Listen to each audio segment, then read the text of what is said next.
അല്ലാഹു റബ്ബുൽ ഇസ്സത്തായ തമ്പുരാന് ഏറ്റവും കൂടുതൽ ഇഷ്ടമുള്ള മജ്ലിസാ.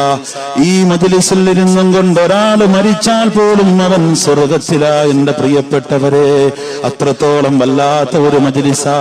അതും കൊണ്ടങ്ങ് നിൽക്കണ്ട, റോഡിൽ നിൽക്കണ്ട. ഇത് ഇൽമ പറയുന്ന മജ്ലിസാ, അല്ലാഹനെ പറ്റി പറയുന്ന മജ്ലിസാ. അതും കൊണ്ട് കടന്നിരിക്കണേ. മജ്ലിസുൽ ഇൽമി റൗളത്തുൻ മിൻ റിയാദിൽ ജന്ന. ഈ ഇൽമിന്റെ മജ്ലിസ് ഉണ്ടല്ലോ, അത് സ്വർഗത്തിൽ നിന്നുമുള്ള, സ്വർഗത്തിന്റെ പൂന്തോപ്പിൽ നിന്നുള്ള ഒരു പൂന്തോപ്പാണെന്ന് ഖൽബി വറൂഹി മുഹമ്മദ് മുസ്തഫ സല്ലല്ലാഹു അലൈഹി വസല്ലം തങ്ങൾ പറഞ്ഞിട്ടുള്ള മജ്ലിസാണ്. അല്ലാഹു റബ്ബുൽ ഇസ്സത്തായ തമ്പുരാൻ നമ്മളേവരെയും അനുഗ്രഹിക്കുമാറാകട്ടെ. ഞാൻ ആദ്യമായിട്ട് നിങ്ങൾക്ക് ഒരു കഥ പറഞ്ഞു തരാം. ഒരു ക്രൈസ്തവ പുരോഹിതൻ എഴുതിയ ഒരു കഥയാണ്. ഈ കഥയ്ക്ക് ക്രൈസ്തവ പുരോഹിതൻ ഒരു പേരിട്ടു, നഗ്നസത്യം എന്നാണ് ഈ കഥയ്ക്ക് പേരിട്ടത്. ക്രൈസ്തവ പുരോഹിതൻ പറയുകയാണ്, ആദ്യമായിട്ട് ദൈവം ഈ ലോകത്തേക്ക് പടയ്ക്കുന്നത് ഒരു കഴുതയാണ്. കഴുതയെ പടച്ചിട്ട് ദൈവം കഴുതയോട് പറഞ്ഞു, കഴുതേ, നിന്നെ ഞാൻ ഈ ലോകത്തേക്ക് പടച്ചു. നിന്നെ പടച്ചതിന്റെ പിന്നിൽ ഒരു വല്ലാത്ത ലക്ഷ്യമുണ്ട്. ജനങ്ങൾക്ക് വേണ്ടുന്ന സാധന സാമഗ്രികൾ വീട്ടിൽ ചുമന്നുകൊണ്ടെത്തിക്കുക എന്നുള്ളതാണ് നിന്റെ ഡ്യൂട്ടി. അതുകൊണ്ട് നിനക്ക് ഞാൻ ഇട്ടിരിക്കുന്ന പേര് കഴുത എന്നാണ്. എല്ലാവരും നിന്നെ കഴുത കഴുത എന്ന് വിളിക്കും. അതുകൊണ്ട് നിനക്ക് ഞാൻ ഒരു 40 വർഷത്തെ ആയുസ് തരികയാണ്. ഉടനെ കഴുത പറഞ്ഞു, ജനങ്ങൾക്ക് വേണ്ടുന്ന സാധന സാമഗ്രികൾ ചുമക്കുന്നതിന് വേണ്ടി എനിക്ക് 40 വർഷത്തെ ആയുസ് എനിക്ക് വേണ്ട. മറിച്ച് എനിക്ക് വെറും 15 വർഷത്തെ ആയുസ് മതി. ബാക്കി 25 വർഷത്തെ ആയുസ് എന്നിൽ നിന്നും കുറയ്ക്കാൻ അവിടുന്ന് കനിവുണ്ടാകണമെന്ന് കഴുത ദൈവത്തോട് ആവലാതി പറഞ്ഞു അത്രേ. അങ്ങനെ ദൈവം ആ ആവലാതി കേട്ടു. 15 വർഷത്തെ ആയുസ് കൊടുത്തു. ബാക്കി 25 വർഷത്തെ ആയുസ് കഴുതയിൽ നിന്നും കുറയ്ക്കുകയും ചെയ്തു. ക്രൈസ്തവ പുരോഹിതൻ പറയുകയാണ്, രണ്ടാമത് ലോകത്തേക്ക് അല്ലാഹു സുബ്ഹാനഹു വ തആല പടയ്ക്കുന്നത്, ക്രൈസ്തവ പുരോഹിതന്റെ ഭാഷയിൽ തന്നെ പറയുകയാണ്, രണ്ടാമത് ഈ ലോകത്തേക്ക് പടയ്ക്കുന്നത് നായയാണ്. നായയെ പടച്ചിട്ട് ദൈവം നായയോട് പറഞ്ഞു അത്രേ, നായേ, നിന്നെ ഞാൻ പടയ്ക്കുകയാണ്. നിന്റെ പേര് നായ എന്നാണ്. എല്ലാവരും നിന്നെ നായ നായ എന്ന് വിളിക്കും. അതുകൊണ്ട് നിനക്ക് ഞാൻ 25 വർഷത്തെ ആയുസ് തരികയാണ്. നിനക്കുള്ളതായ ജോലി, ഡ്യൂട്ടി എന്ന് പറഞ്ഞാൽ വീടിന്റെ മുന്നിൽ കാവല് കിടക്കലാണ്. ഞാൻ ഈ പറയുന്ന കഥയൊന്ന് ശ്രദ്ധിച്ചു കേൾക്കണേ എന്റെ ബഹുമാനപ്പെട്ടവർ. നിന്റെ ഡ്യൂട്ടി എന്ന് പറഞ്ഞാൽ ഈ വീടിന് മുന്നിൽ കാവല് കിടക്കലാണ് നിന്റെ ഡ്യൂട്ടി. അതുകൊണ്ട് നിനക്ക് ഞാൻ 25 വർഷത്തെ ആയുസ് തരികയാണ്. ഉടനെ തന്നെ നായ പറഞ്ഞു, എനിക്ക് 25 വർഷത്തെ ആയുസ് വേണ്ട കാവല് കിടക്കുന്നതിന്, മറിച്ച് എനിക്ക് 10 വർഷത്തെ ആയുസ് മതി. മറിച്ച് ബാക്കിയുള്ള 15 വർഷം എന്നിൽ നിന്നും കുറയ്ക്കാൻ കനിവുണ്ടാകണമെന്ന് ദൈവത്തോട് ആവലാതി പറഞ്ഞു. അതും ആവലാതിയും നായയുടെ ആവലാതിയും ദൈവം കേൾക്കുകയാണ്. അങ്ങനെ 15 വർഷത്തെ ആയുസ് കുറയ്ക്കുകയാണ്, 10 വർഷത്തെ ആയുസ് കൊടുക്കുകയാണ്. ക്രൈസ്തവ പുരോഹിതൻ പറയുകയാണ്, മൂന്നാമതായി പടയ്ക്കുന്നത് കുരങ്ങിനെയാണ്. കുരങ്ങിനെ പടച്ചിട്ട് കുരങ്ങിനോട് പറഞ്ഞു, കുരങ്ങേ, നിന്നെ പടയ്ക്കുകയാണ്.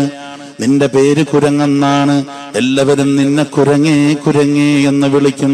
നിന്റെ ഡ്യൂട്ടി എന്ന് പറഞ്ഞാൽ രസിപ്പിക്കലാണ്. നിന്റെ ഡ്യൂട്ടി എന്ന് പറഞ്ഞാൽ ജനങ്ങളെ ചിരിപ്പിക്കലാണ്. ചിരിപ്പിക്കുക എന്നുള്ളതാണ് നിന്റെ ഡ്യൂട്ടി. നീ ജനങ്ങളെ മുഴുവനും ചിരിപ്പിക്കുക എന്നുള്ള ഒരു ഡ്യൂട്ടിയാണ് നിനക്ക് തരുന്നത്. അതുകൊണ്ട് നിനക്ക് ഞാൻ 20 വർഷത്തെ ആയുസ് തരികയാണ്. ഉടൻ തന്നെ കുരങ്ങ് പറഞ്ഞു, എനിക്ക് 20 വർഷത്തെ ആയുസ് വേണ്ട, മറിച്ച് എനിക്ക് 10 വർഷത്തെ ആയുസ് മതി. 10 വർഷം എന്നിൽ നിന്നും കുറയ്ക്കാൻ കനിവുണ്ടാകണമെന്ന് ദൈവത്തോട് പ്രാർത്ഥിച്ചുവത്രേ. ആ പ്രാർത്ഥനയും ദൈവം കേട്ടു.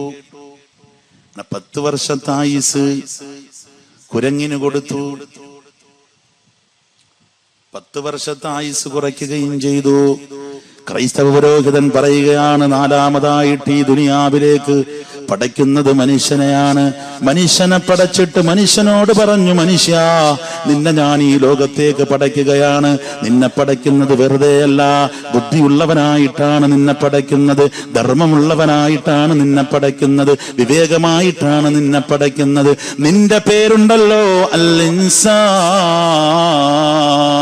നിന്റെ പേര് മനുഷ്യൻ എന്നാണ്. നിന്നെ എല്ലാവരും ഇൻസാൻ എന്നാണ് വിളിക്കുന്നത്. നിനക്കതും കൊണ്ട് ഞാൻ 20 വർഷത്തെ ആയുസ് നിനക്ക് തരികയാണ്. ഉടൻ തന്നെ മനുഷ്യൻ പറഞ്ഞു, എനിക്ക് 20 വർഷത്തെ ആയുസ് പോരാ, മറിച്ച് എനിക്ക് 70 വർഷത്തെ ആയുസ് എനിക്ക് തരണം എന്ന് മനുഷ്യൻ ദൈവത്തോട് അവലാതി പറഞ്ഞു അത്രേ. അത് നിന്റെ ഓശാരമായി തരണ്ട.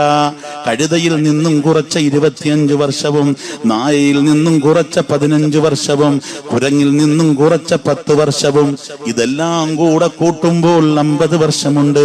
എനിക്ക് നീ തരാൻ ഉദ്ദേശിക്കുന്ന 20 വർഷവും അങ്ങനെ കൂട്ടി 70 വർഷത്തെ ആയുസ് എനിക്ക് തരണമെന്ന് ദൈവത്തോട് ആവലാതി പറഞ്ഞു. ആവലാതിയും ദൈവം കേൾക്കുകയാണ്. 70 വർഷത്തെ ആയുസ് മനുഷ്യന് കൊടുക്കുകയാണ്. ചിലർക്ക് 70 വർഷത്തെ ആയുസ്, ചിലരതിനു മുമ്പ് മരണപ്പെട്ടു പോകുന്നു. എന്റെ ബഹുമാനപ്പെട്ടവരെ, ഇതൊക്കെ ഒരു കഥയാണെങ്കിൽ ഒന്ന് ചിന്തിക്കണേ, ഈ കഥയൊന്ന് ചിന്തിക്കണേ. എന്താ ഈ കഥ? മനുഷ്യനെ ഉണ്ടല്ലോ പച്ചയായിട്ട് അല്ലാഹു ദൈവം ആദ്യം കൊടുക്കുന്നത് 20 വർഷമാണ്. അവൻ പറഞ്ഞു, 20 വർഷം പോരാ, എനിക്ക് 70 വർഷത്തെ ആയുസ് വേണമെന്ന്. വേണ്ട എന്ന് പറഞ്ഞതാരാ? എനിക്കിത് പോരാ എന്ന് പറഞ്ഞത് മനുഷ്യരാ. എനിക്കിത് പറ്റൂല എന്ന് പറഞ്ഞത് മനുഷ്യരാ.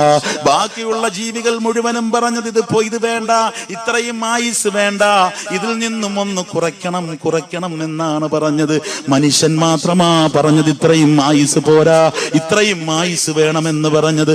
അല്ലാഹുവിന്റെ ഹബീബ് പറഞ്ഞില്ലേ, അമാർ ഉമ്മത്തി മാ ബൈന സിത്തീൻ ഔ സബീൻ.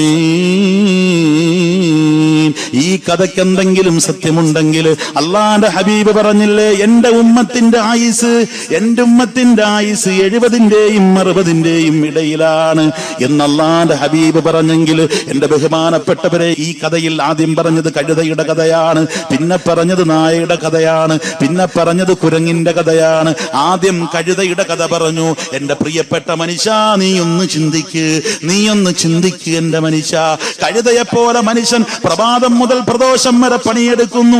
കഴുതയെപ്പോലെ പണിയെടുക്കുന്നു. എന്തിനെന്നറിയില്ല. പൊന്നുമക്കളെ പോറ്റാൻ വേണ്ടി, മക്കളെ പഠിപ്പിക്കാൻ വേണ്ടി, മക്കളെ കെട്ടിച്ചു വിടാൻ വേണ്ടി എന്ന് വേണ്ട. കഴുതയെപ്പോലെ അവൻ പണിയെടുക്കുകയാണ്. ആർക്കോ വേണ്ടി പണിയുകയാണ്, ആർക്കോ വേണ്ടി അവൻ വിയർപ്പൊഴുക്കുകയാണ്, ആർക്കോ വേണ്ടി പ്രഭാതത്തിൽ നിന്നും അവൻ ഇറങ്ങിപ്പോയി പ്രദോഷത്തിൽ അവൻ കടന്നു വരികയാണ്. കഴുതയെപ്പോലെ പണിയുകയാണവൻ. രണ്ടാമത് ഈ കഥയിൽ പറഞ്ഞത് നായയാണ്. നായയുടെ കൂട്ട് കാവല് കിടക്കുന്ന മനുഷ്യരല്ലേ ഞാനും നിങ്ങളും? ചിന്തിച്ചിട്ടുണ്ടോ? മകനങ്ങ് വളർന്നു തന്നു, അവൻ വലിയ മനുഷ്യനായി, അവൻ കല്യാണം കഴിച്ചു കുഞ്ഞുങ്ങളായി. എന്നാൽ അവരെല്ലാവരും ഒരു പോക്കുണ്ട്. എങ്ങോട്ടാണ് പോകുന്നത്? അത് ഊട്ടിയിലേക്കാണ് പോകുന്നത്, കൊടൈക്കനാലിലേക്കാണ് പോകുന്നത്. കുഞ്ഞും മക്കളും എല്ലാവരും പോകുന്നു. ആര് മാത്രം ബാക്കിയാണ് വീട്ടിൽ? 2 പേര് മാത്രം ബാക്കിയാണ് വീട്ടിൽ. ആരാ 2 പേര്? അത് തൊലിയെല്ലാം ചുളിഞ്ഞു പോയ 2 പേരാണ്. 2 പേരും കണ്ണോട് കണ്ണ് നോക്കിയിരിക്കുകയാണ്. ഒരു പക്ഷേ അവിടെ കണ്ണിൽ നിന്നും കണ്ണുനീര് ചാലിട്ടൊഴുകുന്നുണ്ട്. 2 പേരും അങ്ങോട്ടും ഇങ്ങോട്ടും നോക്കിക്കൊണ്ട് മക്കളുടെ വീട് കാവല് കിടക്കുന്ന മനുഷ്യൻ, മകന്റെ വീട് കാവല് കിടക്കുന്ന മനുഷ്യൻ, മകളുടെ വീട് കാവല് കിടക്കേണ്ട മനുഷ്യൻ. മനുഷ്യ, നീ ഇതാണ് ആവേണ്ടത്. നീ ചിന്തിക്കുക. ഈ പരിപാടി കഴിയുമ്പോൾ നീ ഒന്ന് ചിന്തിക്കുക. നിന്റെ വീട്ടിൽ ചെന്നിട്ട്. മൂന്നാമത് ഈ കഥയിൽ പറഞ്ഞു കുരങ്ങാണ്. കുരങ്ങിന്റെ ഡ്യൂട്ടി രസിപ്പിക്കലാണ്. കുരങ്ങ് രസിപ്പിച്ചുകൊണ്ടേയിരിക്കുകയാണ്. കുരങ്ങ് ചെയ്യുന്ന പണി എന്താ? ഒരു ചില്ലയിൽ നിന്നും അടുത്ത ചില്ലയിലേക്ക് പോകും. ആ ചില്ലയിൽ നിന്നും ഓടി അടുത്ത ചില്ലയിലേക്ക് വരും. ഒരു മാങ്ങ എടുത്തെറിഞ്ഞാൽ ആ മാങ്ങ തിരിച്ചറിയും. അല്ലേ? കുരങ്ങിങ്ങനെ മാറിക്കളിക്കുകയാണ് എന്ന് പറഞ്ഞതുപോലെ എന്റെ പ്രിയപ്പെട്ട മനുഷ്യ, നീയും അത് ചെയ്യുന്നില്ലേ? ഒരു മാസം മകളുടെ വീട്ടിലാണെങ്കിൽ അടുത്ത മാസം മകന്റെ വീട്ടിലാണ്. 1 മുതൽ 30 ദിവസം ഇങ്ങനെ എണ്ണുകയാണ്. 30 ദിവസം കഴിഞ്ഞാൽ പിന്നീട് മകന്റെ വീട്ടിലേക്ക് യാത്ര തുടങ്ങുകയാണ്. 28 പറയാൻ തുടങ്ങും. പോകാൻ സമയമായി, ഒരുങ്ങിക്കോ, തുണിയെല്ലാം ഒരുക്കി വെച്ചോ. എവിടേക്കാ പോകുന്നത്? മകളുടെ വീട്ടിലേക്ക്. അവിടുന്ന് 1 മാസം കഴിഞ്ഞാൽ പിന്നെ ആരുടെ വീട്ടിലേക്ക്? മകന്റെ വീട്ടിലേക്ക്.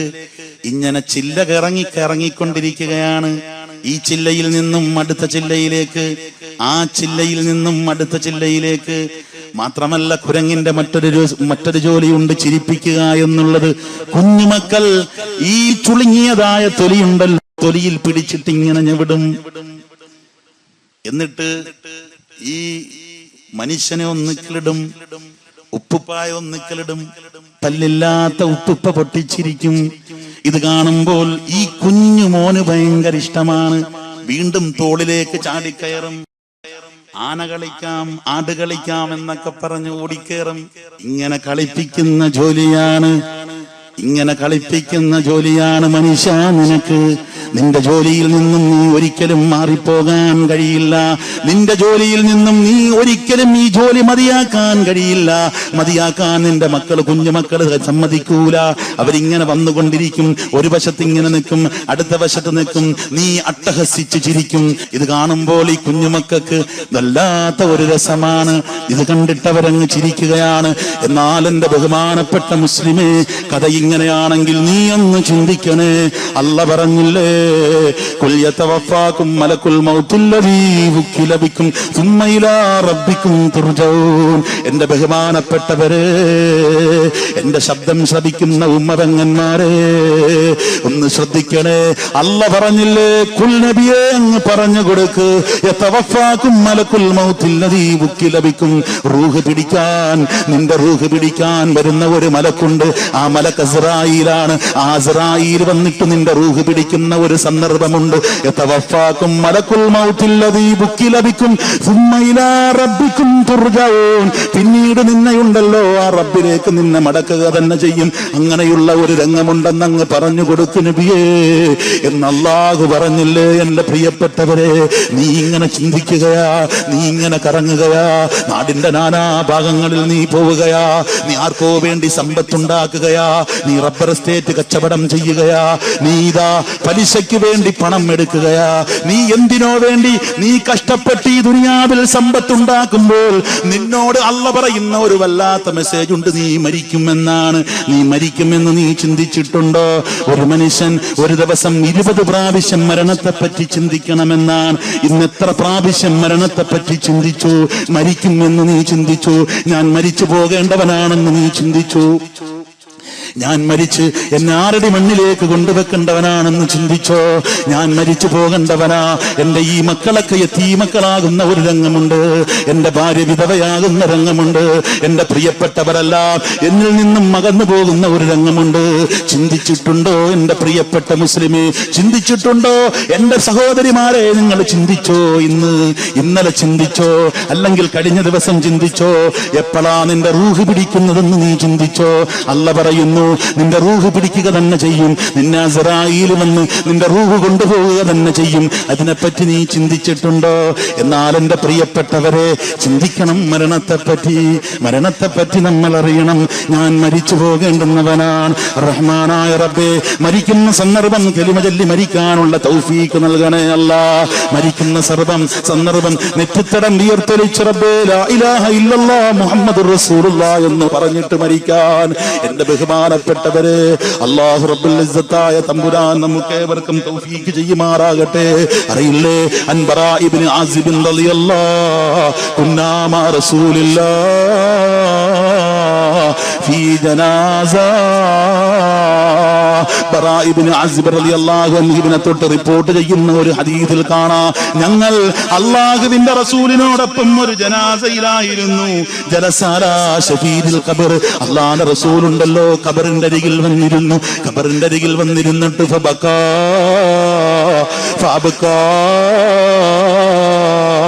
ഹത്താ ബല്ല ഫറാ.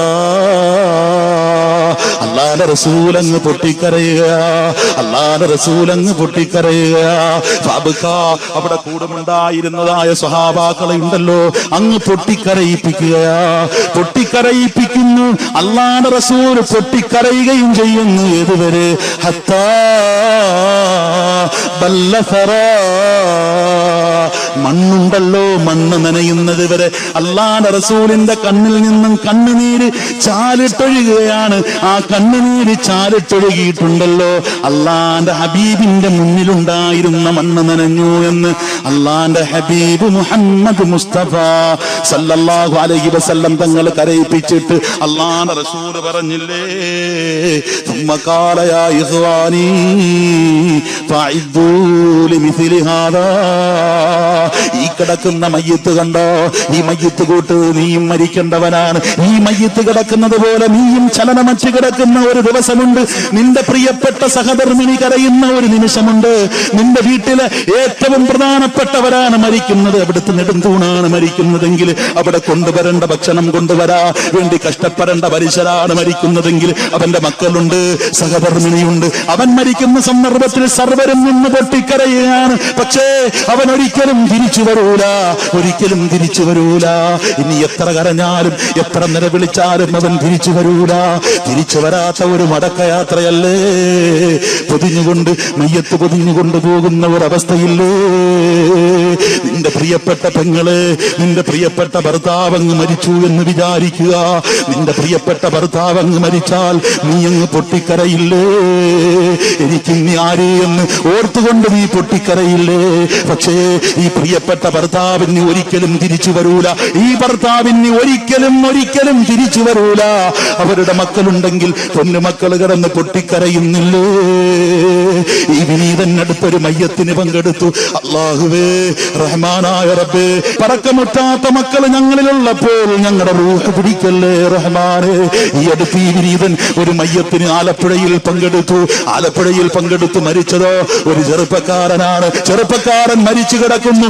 മരിച്ചു കിടന്ന് മയ്യത്ത് പതിഞ്ഞുകൊണ്ടിരിക്കുമ്പോൾ ഇനി ആരെങ്കിലും മയ്യത്ത് കാണാനുണ്ടോ എന്ന് വിളിച്ചു ചോദിക്കുകയാ.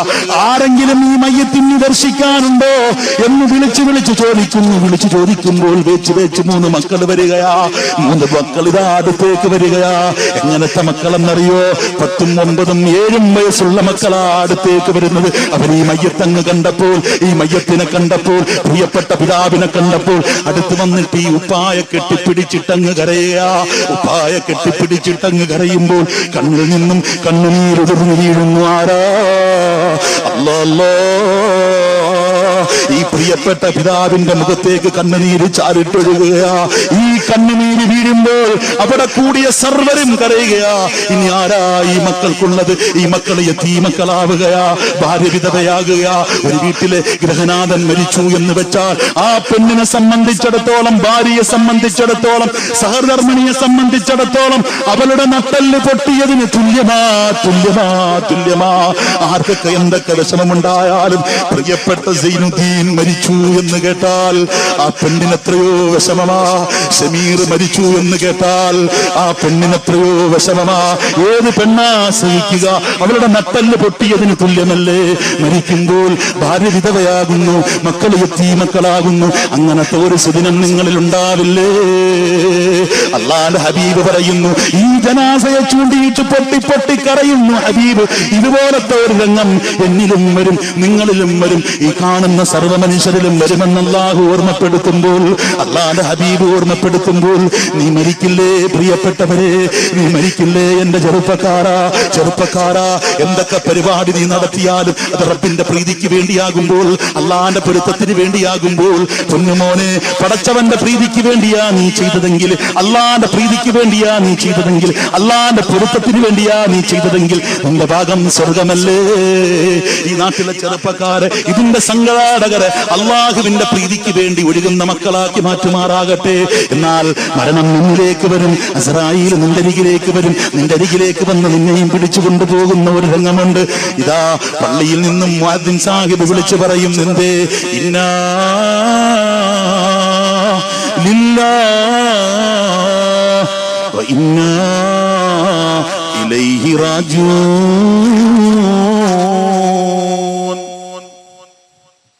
പ്രാവശ്യം അല്ല പറയണേ. വീണ്ടും പറയും, ലില്ലാഹി വ ഇന്നാ ഇലൈഹി റാജിഊൻ.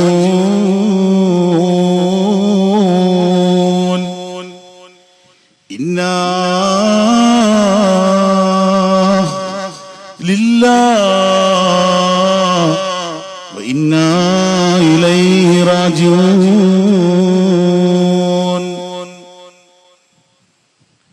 എന്നിട്ട് പറയും, ഇന്ന ആളിന്റെ ഇന്ന മകൻ അല്ലെങ്കിൽ ഇന്ന ആളിന്റെ ഇന്ന മകള് മരണപ്പെട്ട വിവരം അറിയിച്ചു കൊള്ളുന്നു. അല്ലേ? പള്ളിയിൽ നിന്ന് തരുന്ന ഒരു വലിയൊരു സിഗ്നലാണ്. ബാങ്ക് ശ്രദ്ധിച്ചു കേട്ടില്ലെങ്കിലും, ഇഖാമത്ത് ശ്രദ്ധിച്ചു കേട്ടില്ലെങ്കിലും, ഉസ്താദിന്റെ പ്രസംഗം ശ്രദ്ധിച്ചു കേട്ടില്ലെങ്കിലും, ഇന്നാലില്ലാന്ന് ചുമ്മാതെന്ന് ഉസ്താദ് പറഞ്ഞാൽ, മുഅദ്ദിൻ സാഹിബ് എന്ന് പറഞ്ഞാൽ നല്ലോണം ശ്രദ്ധിച്ചു വെച്ചും ആരായി മരിച്ചു. ചില ആളുകൾ പറയും, അൽഹംദുലില്ലാഹ് ആ മരിച്ചത് നന്നായി, നമുക്കിനി അന്തസ്സാരോടെ ജീവിക്കാമല്ലോ. ചില ആൾ പറയും, എന്തോ ഒരു നല്ല മനുഷ്യനായിരുന്നു, മരണപ്പെട്ടു പോയല്ലോ, നമുക്കിനി ആരാണ് കൈത്താങ്ങായിട്ടുള്ളത്, എന്തോ ഒരു നല്ല മനുഷ്യനായിരുന്നു എന്ന് പറയും. ചിലര് പറയും, മരിക്കണ്ടായിരുന്നില്ലേ, നമ്മുടെ കൂടെ ഒക്കെ മതിയായിരുന്നു, കുഴപ്പമില്ലായിരുന്നു, നല്ല മനുഷ്യനായിരുന്നു. ഇങ്ങനെ പറയും. നമ്മളെ ഏത് ഗണത്തിൽ പറയും ആളുകൾ നമ്മൾ മരിക്കുമ്പോൾ? അല്ലാഹു അറിയില്ല. എന്തായാലും പള്ളിയിൽ നിന്നും ഒരു മെസ്സേജ് വരുമ്പോൾ നമ്മൾ സാധാരണ ചെയ്യുന്ന പണി എന്താ? അടുത്ത പണിയിലേക്ക് നമ്മൾ കടക്കും. നമ്മൾ ചെയ്തുകൊണ്ടിരുന്ന ബാക്കി പണി നമ്മൾ തീർക്കാൻ നോക്കും. മീൻ വെട്ടിക്കൊണ്ടിരുന്ന പെങ്ങളാണ് ഇന്നാലില്ല കേട്ടെങ്കിൽ മീൻ കണ്ടിച്ച് കറി വെക്കാൻ നോക്കും. ഉടനെ വിളിച്ച്, മച്ചാനെ ഇന്നാള് മരിച്ചു എന്ന് പറയും. ഗൾഫിലാണെങ്കിൽ ആ പേരും പറഞ്ഞ് ചില നേരം സംസാരിക്കാമല്ലോ, ഇന്നാള് മരിച്ചെന്ന് പറയും. ഇനി നാട്ടിൽ കട നടത്തുന്ന ആളിന്റെ അടുക്കലാണെങ്കിൽ, ഈ ശബ്ദം കേൾക്കാത്ത ആളിന്റെ അടുക്കലാണെങ്കിൽ വിളിച്ചു പറയും, ഇന്നാള് മരിച്ചു കേട്ടോ, ഇന്നാള് മരിച്ചു, മയ്യത്തിന് പോകണ്ടേ, നീ ഒന്നൊരുങ്ങ്. മരണം വിളിച്ചു പറഞ്ഞത് സുബഹി സമയത്താണെങ്കിൽ, മരണം വിളിച്ചു പറഞ്ഞത് 10 മണിക്കാണെങ്കിൽ, എവളൊന്ന് ഒരുങ്ങി വരാൻ 12 മണി വേണം. ഇക്ക ഇങ്ങനെ ബുള്ളറ്റിൽ നിന്നും സഞ്ചരിച്ച് ഇങ്ങനെ വരികയാ. എവിടാ വരുന്നത്? മയ്യത്തിന് പോകാൻ വേണ്ടിയാ. മയ്യത്തിന് പോകാൻ നമ്മൾ ചില പെണ്ണുങ്ങളെ കാണാറുണ്ട്. മയ്യത്തിന് പോകുന്നത് എങ്ങനാ? മയ്യത്ത് കാണാൻ പോകുന്നത് സ്വർണക്കട ഇളകി വരുന്നത് പോലെ നമുക്ക് തോന്നാറുണ്ട്. ചില ആണുങ്ങൾ നല്ല പൗഡറൊക്കെ പൂശി, നല്ല അത്തറൊക്കെ പൂശി, നല്ല ഗംഭീരമായിട്ട് ബുള്ളറ്റിനകത്ത് വരാറുണ്ട്. എവിടെയാ വരുന്നത്? മയ്യത്ത് കാണാനാ വരുന്നത്. എന്റെ പ്രിയപ്പെട്ട മുസ്ലിമേ, നീ ഒരു നിമിഷം ഒന്ന് ചിന്തിക്കണേ. നീ ഒരുങ്ങിപ്പോകുന്നത് അബ്ദുൽ ഖാദിർ ഹാജിയുടെ മയ്യത്ത് കാണാനാണെങ്കിൽ, ഈ പോക്ക് പോയിട്ട് നീ തിരിച്ചു വരുമോ എന്ന് നിനക്ക് പറയാൻ പറ്റുമോ? മഹാനായ അബൂബക്കർ സിദ്ദീഖ് റളിയല്ലാഹു അൻഹു പറഞ്ഞില്ലേ, നിന്റെ 2 ചെരുപ്പിന്റെ ബാറിനേക്കാൾ അടുത്താണ് നിന്നിൽ മരണം കിടക്കുന്നത്, നിന്നെ റൂഹ് പിടിക്കുക തന്നെ ചെയ്യുമെന്ന് അള്ളാഹുവിന്റെ റസൂലിന്റെ പ്രിയപ്പെട്ട ചങ്ങാതിയായ അബൂബക്കർ സിദ്ദീഖ് റളിയല്ലാഹു അൻഹു പറഞ്ഞില്ലേ, ചിലരുടെ നടത്തം കണ്ടാൽ ഞാൻ ഇനി മരിക്കൂല, ഞാൻ ഇനി ഒരിക്കലും മരിക്കൂല, ഈ ദുനിയാവിൽ എന്നെന്നും ഉണ്ടാകും, എന്നെന്നും ഉണ്ടാകും. ഭർത്താവ് ഗൾഫിൽ നിന്ന് വിളിക്കുമ്പോൾ, മച്ചാനെ, ഇവിടെ മച്ചാനെ എന്നാണോ, ഇക്കാന്നാണോ, കാക്കാന്നാണോ, എന്ത് വിളിയാ? എന്താ വിളി? ഇക്കാക്ക മയങ്ങി വീഴും. ഇക്കാക്കോ, ഇക്കാക്കോ, ഇനി വരുമ്പോൾ ആ മുടിയൊന്ന് കറുപ്പിക്കുന്ന സാധനം കൊണ്ടുവരണേ, എന്റെ മെയ്യഴകന്ന് കൂട്ടുന്നതെന്ന് കൊണ്ടുവരണേ. സർവ്വതും വിളിച്ചു പറയുക. ഇക്കാക്ക പൊതിഞ്ഞു കെട്ടി ഇവിടെ കൊണ്ടുവരും. ഇവിടെ കൊണ്ടുവരുമ്പോഴോ വല്ലാത്ത രസമാണ്. ഇത്താത്തയുടെ മണം എല്ലാവർക്കും അറിയാനുള്ള സുഗന്ധമാണ്. ഈ സുഗന്ധം നാട്ടിൽ പാട്ടാണ്. എന്നാൽ ഖിയാമത്ത് നാളിന്റെ അടയാളമായിട്ട് അല്ലാഹുവിന്റെ ഹബീബ് പറയുന്ന ഒരു രംഗമുണ്ട്. എന്തേ രംഗമെന്നറിയുമോ? ഒരു മനുഷ്യൻ ഒരു പെണ്ണുമായിട്ട്, സ്വന്തം ഭാര്യയുമായിട്ട് ഇതാ സല്ലപിക്കാൻ ഒരുങ്ങുമ്പോൾ, ഒരുമിക്കാൻ ഒരുങ്ങുമ്പോൾ അവളുടെ തുട വിളിച്ചു പറയുന്നതാ, എന്നെ തൊടല്ലേ, ഞാൻ മറ്റൊരു പുരുഷനുമായി സമ്മേളിച്ചിട്ടുണ്ട് എന്നാ പെണ്ണിന്റെ തുട വിളിച്ച് പറയുമെന്ന് അല്ലാഹുവിന്റെ ഹബീബ് മുഹമ്മദ് മുസ്തഫ വരാൻ പോകുന്നതേയുള്ളൂ, ഇനി കേൾക്കാൻ എത്ര കാര്യങ്ങളുണ്ട്. എന്നാൽ ഇങ്ങനെ വിളിച്ചു പറയുന്ന മയ്യത്തിന് വേണ്ടി ഒരുങ്ങി നിൽക്കുന്ന ഈ പ്രിയപ്പെട്ട പെങ്ങളുണ്ടല്ലോ, അത്തിറുപൂശി പൗഡർ ഇട്ടതിന്റെ പുറത്ത് തൈലം തേച്ച് വേണ്ട സർവ്വതും ഒരുങ്ങി വരുമ്പോൾ മയ്യത്തും അടക്കും മൂന്നാം പാർട്ടിയും കഴിയും, സർവ്വതും കഴിയും. എന്നാൽ എന്റെ പെങ്ങളെ നീ ഒന്ന് ചിന്തിക്ക്, നീ മരണത്തെ പറ്റി ഒന്നോർക്ക്. ഞാൻ മരിക്കുമെന്നൊന്ന് ചിന്തിക്ക്. ഞാൻ മരിക്കുമ്പോൾ എന്റെ മക്കൾ അനാഥയാകും, ഞാൻ മരിക്കുമ്പോൾ എന്റെ മക്കൾ അനാഥയാകും, ഞാൻ മരിക്കുമ്പോൾ എന്റെ മക്കളെ ആരാ നോക്കുന്നതെന്ന് നീ ചിന്തിച്ചിട്ടുണ്ടോ? അല്ലാഹുവേ, പടച്ചറബേ, ഞങ്ങളുടെ മക്കളെ നീ റഹ്മാനെ യതീമുകളാക്കല്ല അല്ലാ. റഹ്മാനെ, ഞങ്ങളുടെ ഭാര്യമാരെ നീ വിധവകളാക്കല്ല അല്ലാ. ബിഹഖി മുഹമ്മദിൻ വആലിഹിൽ അബ്റാർ. എന്റെ പ്രിയപ്പെട്ട മുസ്ലിമേ, എന്റെ പ്രിയപ്പെട്ട പെങ്ങളെ, നീ ഒന്ന് ചിന്തിക്ക്. ഈ ദുനിയാവിൽ നിന്നും നീ പോകേണ്ടതാണ്. ഇങ്ങനെ പള്ളിയിൽ നിന്നും വിളിച്ചു പറഞ്ഞാൽ, നമ്മൾ സാധാരണ ഒരു സ്ഥലത്തേക്ക് പോകണമെങ്കിൽ വണ്ടിക്ക് ഫോൺ ചെയ്യണം. നമ്മളൊരു സ്ഥലത്തേക്ക് പോകണമെങ്കിൽ വണ്ടി വിളിച്ച് നമ്മൾ പറയണം. കാറ് വേണമെങ്കിൽ ടാക്സി കാറുകാരനെ വിളിക്കണം. അതുപോലെ ഓട്ടോ വേണമെങ്കിൽ ഓട്ടോക്കാരന്റെ നമ്പറിൽ കുത്തണം. എന്നാൽ ഓട്ടോക്കാരന്റെ നമ്പറിൽ കുത്താതെ നിന്റെ വീട്ടിലേക്ക് ഒരു വാഹനം വരുന്നുണ്ട്. ആ വാഹനത്തിനുണ്ടല്ലോ 4 കാലുള്ള വാഹനമാ, അതിനകത്തൊരാളെ കയറ്റാനുണ്ട്. ആ വീട്ടിലേക്ക് വരുന്ന നിമിഷം ഇതാ കോളില്ലാതെ ഫോൺ ചെയ്യാതെ വരുന്ന ഒരു വാഹനം, അതേതാ സന്തൂക്ക് കട്ടിലാണ്.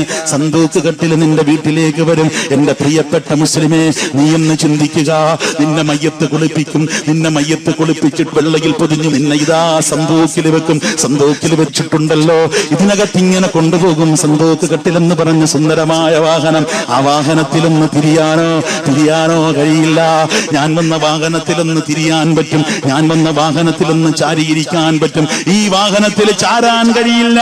ഈ വാഹനത്തിലൊന്ന് തിരിയാനോ പിരിയാനോ പറ്റാത്ത ഒരു വല്ലാത്ത വാഹനവുമായിട്ട് കൊണ്ടുപോകും. 4 കാല് 4 തോളിലേറ്റി കൊണ്ടുപോകും. അതുകൊണ്ടല്ലേ കവി പറഞ്ഞത്, കൊഞ്ചി കൊഞ്ചി 4 കാൽ, കൊഞ്ചലി വിട്ടാൽ 2 കാൽ, അവിടം വിട്ടാൽ 3 കാൽ, ആട്ടം വിട്ടാൽ 6 കാൽ. ഉമ്മയുടെ ഗർഭാശയത്തിൽ നിന്നും പുറത്തേക്ക് വരുന്ന പിഞ്ചു കുഞ്ഞ്, 2 കൈയും 2 കാലും മുറുകെ പിടിച്ചു കൊണ്ടുവരുന്ന കുഞ്ഞ്, ഇഴഞ്ഞിഴഞ്ഞ് നടക്കുന്ന കുഞ്ഞ്, കുറച്ച് കഴിയുമ്പോൾ 2 കാലിൽ നടക്കുന്ന കുഞ്ഞ്.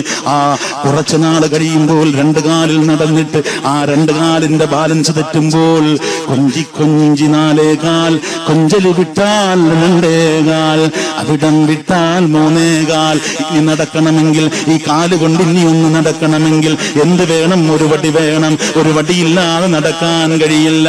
ഈ വടി കൊണ്ടേ നടക്കാൻ കഴിയുള്ളൂ.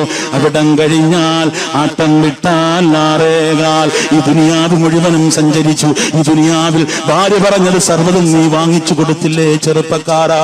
ഭാര്യ ആവശ്യപ്പെട്ട എത്ര കാര്യം നീ വാങ്ങിച്ചു കൊടുത്തു. വാങ്ങിച്ചു കൊടുക്കേണ്ടത് തന്നെയാ, നീ വാങ്ങിച്ചു കൊടുത്തു. നീ എത്ര കാര്യം, എത്ര കാര്യങ്ങൾ. ഗൾഫിൽ നിൽക്കുന്ന ഭർത്താവിനെ വിളിച്ചു പറയുമ്പോഴും, സിംഗപ്പൂർ ജോലി ചെയ്യുന്ന ഭർത്താവിനെ വിളിച്ചു പറയുമ്പോഴും, കോഴിക്കോട് ജോലി ചെയ്യുന്ന ഭർത്താവിനെ വിളിച്ചു പറയുമ്പോഴും, ഭർത്താവ് കോഴിക്കോടാണെങ്കിൽ കോഴിക്കോട് നിന്ന് വരുമ്പോൾ കോഴിക്കോട് അലിവ കൊണ്ടുവരണേ, അതുപോലെ കോഴിക്കോട് അത്തർ കൊണ്ടുവരണേ, കോഴിക്കോട് എന്ന് വേണ്ട കോഴിക്കോടിനോട് ബന്ധപ്പെടുത്തി സർവ്വതും പറയുമ്പോൾ ഇതും കെട്ടിപ്പൊതിഞ്ഞു കൊണ്ടു കൊടുക്കും. പക്ഷേ എന്റെ പ്രിയപ്പെട്ട ചെറുപ്പക്കാരാ, നീ ഒരു പ്രാവശ്യമെങ്കിലും നിന്റെ പെണ്ണിനോട് പറഞ്ഞോ? നിന്റെ പെണ്ണിനോട് ഒരു പ്രാവശ്യമെങ്കിലും നീ പറഞ്ഞോ? നീ ഒന്ന് തലമറയ്ക്കണേ പെങ്ങളെ. എന്റെ സഹധർമ്മിണി, നീ ഒന്ന് തലമറയ്ക്കണേ. എന്റെ സഹധർമ്മിണി, നീ ഒന്ന് പർദ്ദ ധരിക്കണേ. എന്റെ സഹധർമ്മിണി, ഞാൻ കൊണ്ടുവരുന്ന നല്ല ഒരു പർദ്ദയുണ്ട്, ഈ പർദ്ദയൊന്നും ഇടണേ. പർദ്ദ വേണ്ടയ്ക്ക, പർദ്ദ ഇടുന്ന വലിയ ബുദ്ധിമുട്ട്, ഭയങ്കര ചൂടാണ് ഇപ്പോൾ. പർദ്ദ വേണ്ടയ്ക്ക എന്ന് പറയുമ്പോഴും നീ ഒന്ന് പർദ്ദ ഇടണേ. ഞാൻ കൊണ്ടുവരുന്ന പർദ്ദയിൽ നീ ശൈപ്പടിക്കല്ലേ, നീ ശൈപ്പടിക്കാത്ത പർദ്ദ നീ ഒന്നിടണേ എന്ന് പറഞ്ഞൊക്കെ നിന്നിലേക്ക് കൊണ്ടുവന്നിട്ടുണ്ടോ? നീ പർദ്ദ ഒരെണ്ണം വാങ്ങിച്ചു കൊടുത്തിട്ടുണ്ടോ? തലമുടിയൊന്ന് മറയ്ക്കണമെന്ന് പറഞ്ഞിട്ടുണ്ടോ? എന്നാൽ നീ ഒന്ന് ഒളുവെടുത്ത് വാ, എനിക്ക് ജമാഅത്തിന് പള്ളിയിൽ പോകാൻ കഴിഞ്ഞില്ല, ഒന്ന് ഒളുവെടുത്ത് വാ, ഒന്ന് ഒളുവെടുത്ത് വാ, നമുക്ക് ജമാഅത്തായി നിസ്കരിക്കാമെന്നെ ചെറുപ്പക്കാരാ. ഒരു നിമിഷമെങ്കിലും നീ പറഞ്ഞോ? ഒളുവെടുത്തുകൊണ്ടെന്ന് വാ. എന്റെ പെങ്ങളെ, നീ നിന്റെ ഭർത്താവിനോട് പറഞ്ഞോ? എന്റെ ഇക്കാക്ക ഒന്ന് ഒളുവെടുത്തുകൊണ്ട് വാ, നമുക്കൊന്ന് ജമാഅത്തായി നിസ്കരിക്കാം. ഇക്കായുടെ സുന്ദരമായ ശബ്ദമൊന്ന് ഞാനൊന്ന് കേൾക്കട്ടെ. ഇക്കയുടെ സുന്ദരമായ ശബ്ദം കേട്ടിട്ട് ഞാൻ അതിലൊന്ന് മുഴുകട്ടെ. ഞാൻ ഇക്കാക്കയുടെ ശബ്ദമൊന്ന് കേൾക്കട്ടെ. ഇക്കാക്കയുടെ സുബ്ഹാനല്ലാഹ് ഞാനൊന്ന് കേൾക്കട്ടെ. ഇക്കാക്കയുടെ ബിസ്മി ഞാനൊന്ന് കേൾക്കട്ടെ. കേൾക്കട്ടെ, ഇക്കാക്കയുടെ ഫാത്തിഹ ഞാനൊന്ന് കേൾക്കട്ടെ, ഇക്കാക്ക ഒന്ന് ഇമാമത്ത് നിൽക്ക് എന്ന് എന്റെ പെങ്ങളെ ഒരു നിമിഷമെങ്കിലും നിന്റെ ഭർത്താവിനോട് നീ പറഞ്ഞോ? ഭർത്താവേ, ഒരു നിമിഷമെങ്കിലും നിന്റെ പെണ്ണിനോട് പറഞ്ഞോ, നീ നുണ പറയരുത് എന്ന്, നീ കളവ് പറയരുത് എന്ന്. അല്ലാഹുവിന്റെ റസൂല് കള്ളം ഇഷ്ടപ്പെടില്ല എന്ന് നീ പറഞ്ഞിരുന്നോ? എന്നാൽ പറഞ്ഞിരുന്നില്ല എങ്കിൽ നാളെ അവിടെ ചെല്ലുമ്പോൾ ഇതൊക്കെ എന്തിനു വാങ്ങിച്ചു കൊടുത്തില്ല എന്ന് നിന്നോട് ചോദിക്കാതെ ഈ ചോദ്യങ്ങൾ നിന്നോട് ചോദിക്കും. റബ്ബുൽ ഇസ്സത്തായ തമ്പുരാൻ കാത്തിരക്ഷിക്കട്ടെ, കാത്തിരക്ഷിക്കട്ടെ. നമ്മളെയും നമ്മുടെ കുടുംബത്തെയും നമ്മുടെ മക്കളെയും നമ്മുടെ സഹധർമ്മിണിമാരെയും കാത്തിരക്ഷിക്കട്ടെ. എന്റെ ബഹുമാനപ്പെട്ട മനുഷ്യ, ചിന്തിക്ക്. നിന്റെ വീട്ടിൽ സന്തോക്ക് വന്ന് 4 തോളിലേറ്റിയിട്ടിതാ ആ മയ്യത്ത് കൊണ്ടുപോവുകയാ. അവിടെ നിന്നൊരു ശബ്ദം മുതിർന്നു വീഴുന്നു, ലാ ഇലാഹ ഇല്ലല്ലാഹ്, ലാ ഇലാഹ ഇല്ലല്ലാഹ്. പൊന്നുമോന് ഇതുവരെ അങ്ങനെ ദിക്ർ പറഞ്ഞിട്ടുണ്ടാവൂല, ഇത്രയും വിഷമത്തിൽ ഇങ്ങനെ ദിക്ർ പറഞ്ഞിട്ടുണ്ടാകൂല. കാരണം മരിച്ചതാരാ? എന്റെ പ്രിയപ്പെട്ട ഉമ്മയാ. ആരായി മരിച്ചിട്ട് ഈ സന്തോഷത്തിലിട്ട് കൊണ്ടുപോകുന്നത്? എന്റെ പ്രിയപ്പെട്ട പിതാവാ. എന്റെ ബഹുമാനപ്പെട്ടവരെ, ചിന്തിക്ക്. ഈ വിനീതന്റെ ജ്യേഷ്ഠ സഹോദരൻ മരണപ്പെട്ടിട്ട് 1 വർഷവും 2 മാസവുമായി. ആ സഹോദരൻ മരണപ്പെട്ടപ്പോൾ വിങ്ങിപ്പൊട്ടി ദിക്ർ പറയുന്നു. എന്റെ പ്രിയപ്പെട്ട പിതാവ് മുന്നിൽ നിന്നും എനിക്ക് ദിക്ർ പറയാൻ പറ്റുന്നില്ല. എന്റെ നാവുണ്ടല്ലോ കുഴയുകയാ, എന്റെ ചുണ്ടുകൾ വിതുമ്പുകയാ, ദിക്ർ ഇങ്ങനെ പറയുക. പക്ഷേ ദിക്ർ എനിക്ക് മുഴിപ്പിക്കാൻ കഴിയുന്നില്ല. കാരണം എന്റെ പ്രിയപ്പെട്ട എന്റെ ജ്യേഷ്ഠ സഹോദരൻ, എന്റെ എല്ലാമായിരുന്നു എന്റെ ജ്യേഷ്ഠ സഹോദരൻ, എന്നോടൊപ്പം ഈ സദസ്സിൽ വരണ്ട എന്റെ ജ്യേഷ്ഠ സഹോദരൻ, അങ്ങനെയൊക്കെ ഉണ്ടായിരുന്ന എന്റെ ജ്യേഷ്ഠ സഹോദരൻ. ആ ജ്യേഷ്ഠ സഹോദരൻ ഒരു സന്ദർഭത്തിൽ അങ്ങ് മരണപ്പെട്ടു പോയി. എന്റെ നെടുന്തൂണായിരുന്ന എന്റെ ജ്യേഷ്ഠ സഹോദരൻ മരണപ്പെട്ടു എന്ന വാർത്ത വിളിച്ചു പറഞ്ഞപ്പോൾ റഹ്മാനായ റബ്ബേ, സഹിക്കാൻ കഴിഞ്ഞില്ല. കാരണം എന്താ? അവന്റെ 2 മക്കളുണ്ടല്ലോ, ജ്യേഷ്ഠ സഹോദരന്റെ 2 മക്കൾ യതീമായി, ഭാര്യയുണ്ടല്ലോ, അവര് വിധവയായി. അല്ലാഹുവേ, എന്റെ പ്രിയപ്പെട്ട സഹോദരന്റെ ഖബറിടം നീ സ്വർഗത്തിന്റെ പൂന്തോപ്പാക്കണേ അല്ലാഹുവേ. അവരുടെ മണ്ണറകൾ മണിയറയാക്കി പരിപോഷിപ്പിക്കണേ റഹ്മാനേ.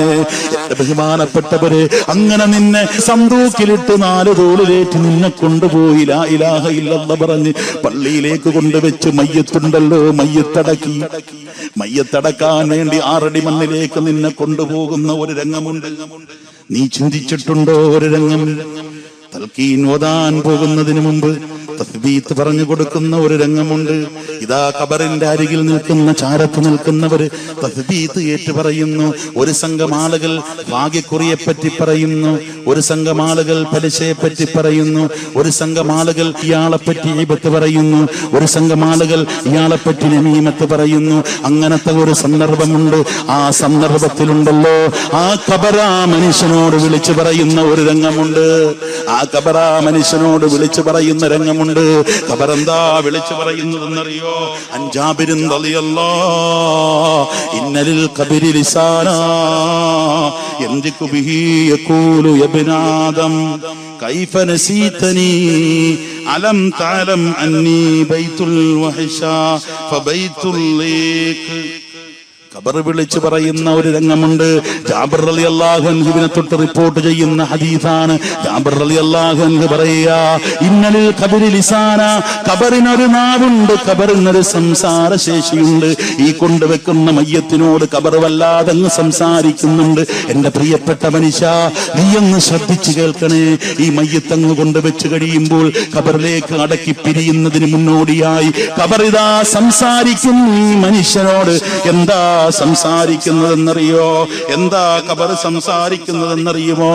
യബ്നാദം, ഓ ആദമിന്റെ പൊന്നുമോനെ, അനസീതനീ, എന്നെ നീ മറന്നോ പൊന്നുമോനെ?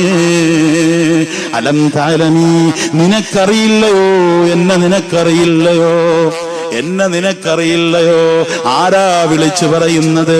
ഖബറാ വിളിച്ചു പറയുന്നത്, ഖബറാ വിളിച്ചു പറയുന്നത്. എന്നെ അറിയില്ലയോ? എന്നെ അറിയില്ലയോ?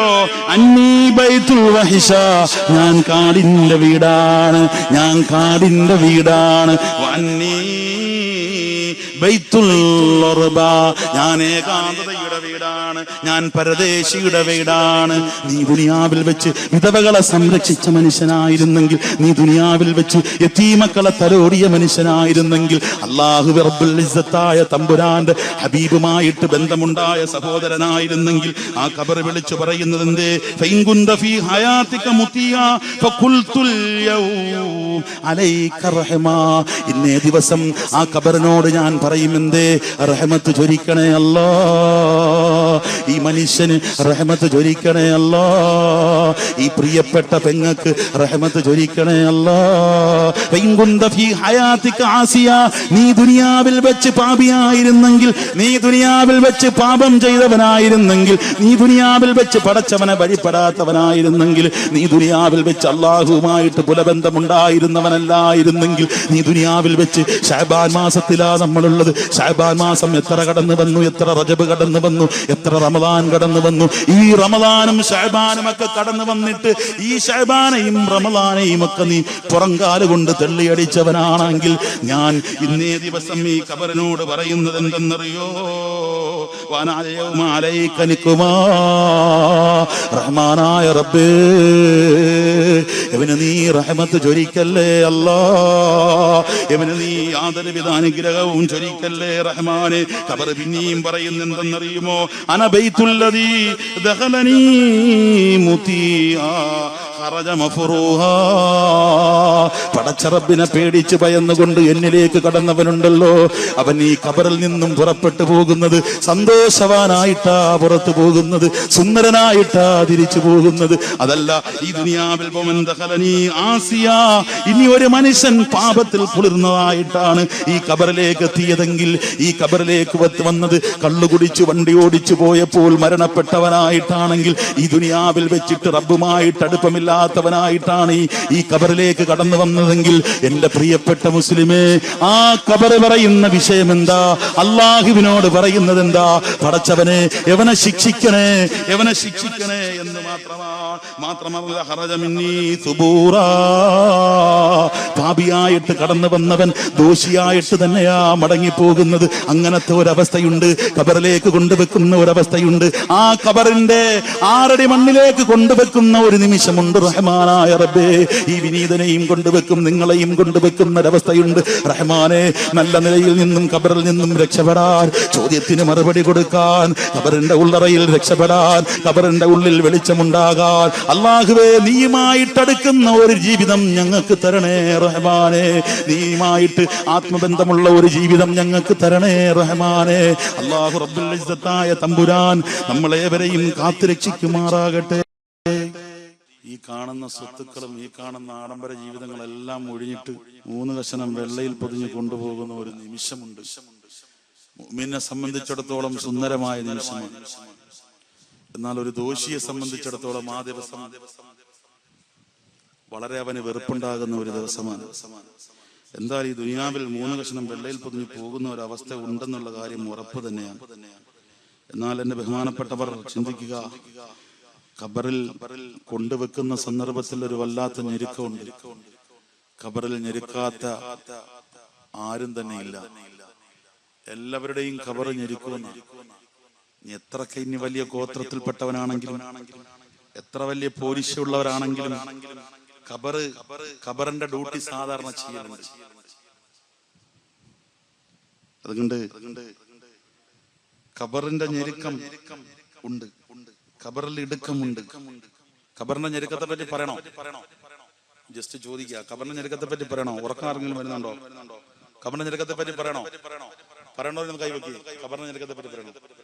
റഹ്മാനായ റബ്ബേ, പാണക്കാട് ശിഹാബ് തങ്ങൾ ഒരു സദസ്സിൽ ചോദിച്ചപ്പോൾ എല്ലാവരും കൈവക്കിയതുപോലെ അതുപോലത്തെ ഒരു കൈവക്ക കണ്ടത്. റഹ്മാനായ റബ്ബേ, പാണക്കാട് ശിഹാബ് തങ്ങളെ ഖബറിടം റബ്ബേ സ്വർഗത്തിന്റെ പൂന്തോപ്പാക്കളെ റഹ്മാനെ, അതുപോലത്തെ ഒരു സദസ്സ കണ്ടത്. അപ്പോൾ എന്റെ പ്രിയപ്പെട്ടവരെ, ഖബറിൽ ഞെരുക്കമുണ്ട്. ആരെയും വെറുതെ വിടൂല. ഖബറിന്റെ ഡ്യൂട്ടി ചെയ്തുകൊണ്ടേയിരിക്കും. അതാരാണെങ്കിലും വേണ്ടൂല. അറിയില്ലേ, ഫാത്തിമ റളിയല്ലാഹു അൻഹയെ കൊണ്ടുവച്ചിട്ട് ഖബറിനോട് പറഞ്ഞില്ല, ഖബറേ ഇതാരെന്നറിയുമോ? ഇത് ഹബീബായ മുത്തുനബിയുടെ മകളാണ്. ഇത് ആരെന്നറിയുമോ ഖബറേ? ഇത് ഹബീബായ മുത്തുനബിയുടെ മകളാണ്. അതും കൊണ്ടൊന്ന് പരിഗണിക്കണേ, പരിഗണിക്കണേ, പരിഗണിക്കണേ. ഇതാരെന്നറിയുമോ? ഇതാരെന്നറിയുമോ? വീണ്ടും പറയുകയാണ്. ആരാ പറയുന്നത്? അബൂദർ ഗിഫാരി റളിയല്ലാഹു അൻഹു പറയുന്നത്. എവിടെ വെച്ചിട്ടാ? ജന്നത്തുൽ ബഖീൽ വെച്ചിട്ടാണ് പറയുന്നത്. ഇതാരെന്നറിയുമോ? ഇതുണ്ടല്ലോ, ഹാദിഹി ബിന്തു മുഹമ്മദ് വസൗജു അലിൻ. ഇത് മുഹമ്മദ് മുസ്തഫ തങ്ങളുടെ പൊന്നുമോളാൻ. മാത്രമല്ല അലിയുൽ മുർത്തളയുടെ സഹധർമ്മിണിയാണ്. മാത്രമല്ല ഉമ്മുൽ ഹസനി വൽ ഹുസൈൻ, ഹസൻ ഹുസൈൻ റളിയല്ലാഹു അൻഹുമയുടെ ഉമ്മയാണ്, മാതാവാണ്. അതും കൊണ്ട് ഖബറേ ഒരു പരിഗണന ഈ ഉമ്മയ്ക്ക് കൊടുക്കണേ, ഒരു പരിഗണന ഈ സ്ത്രീക്ക് കൊടുക്കണേ, ഒരു പരിഗണന ഈ ഫാത്തിമയ്ക്ക് കൊടുക്കണേ. ഇന്നെല്ലടവും ഫാത്തിമയാണ്. ഫാത്തിമ, ഫാത്തിമ, കണ്ണുള്ള ഫാത്തിമ, അഴകുള്ള ഫാത്തിമ, അറിയാത്ത ഫാത്തിമ, നൊമ്പരുന്ന ഫാത്തിമ, ചിരിക്കുന്ന ഫാത്തിമ. എവിടെയും അങ്ങാടിയിൽ ഫാത്തിമമാരുടെ ബഹളമാണ്. പക്ഷേ ഹബീബി വറൂഹി മുഹമ്മദ് മുസ്തഫ, എന്റെ ഹബീബായ മുത്തുനബിയുടെ മകളുടെ അത്രയും പോരിശയുള്ള ഫാത്തിമമാര് ആൽബത്തിൽ ഫാത്തിമയുണ്ട്. മൊഞ്ചുള്ള ഫാത്തിമ, അഴകുള്ള ഫാത്തിമ, തിന്നുന്ന ഫാത്തിമ, ഉറങ്ങുന്ന ഫാത്തിമ. ഫാത്തിമ, ഫാത്തിമ, എത്ര ഫാത്തിമമാർ! എന്നാൽ ഹബീബിന്റെ മകളുടെ അത്രയും പോരിശയുള്ള ഫാത്തിമമാരാരാ?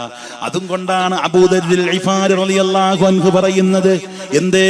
ഇതാരെന്നറിയുമോ? ഹബീബായ മുത്തുനബിയുടെ പൊന്നുമോള. ഒന്ന് പരിഗണിക്കണേ. മാത്രമല്ല ഹസൻ ഹുസൈൻ റളിയല്ലാഹു അൻഹുമയുടെ ഉമ്മയാ, പരിഗണിക്കണേ. മാത്രമല്ല അലി റളിയല്ലാഹു അൻഹുവിന്റെ സഹധർമ്മിണിയാ, പരിഗണിക്കണേ.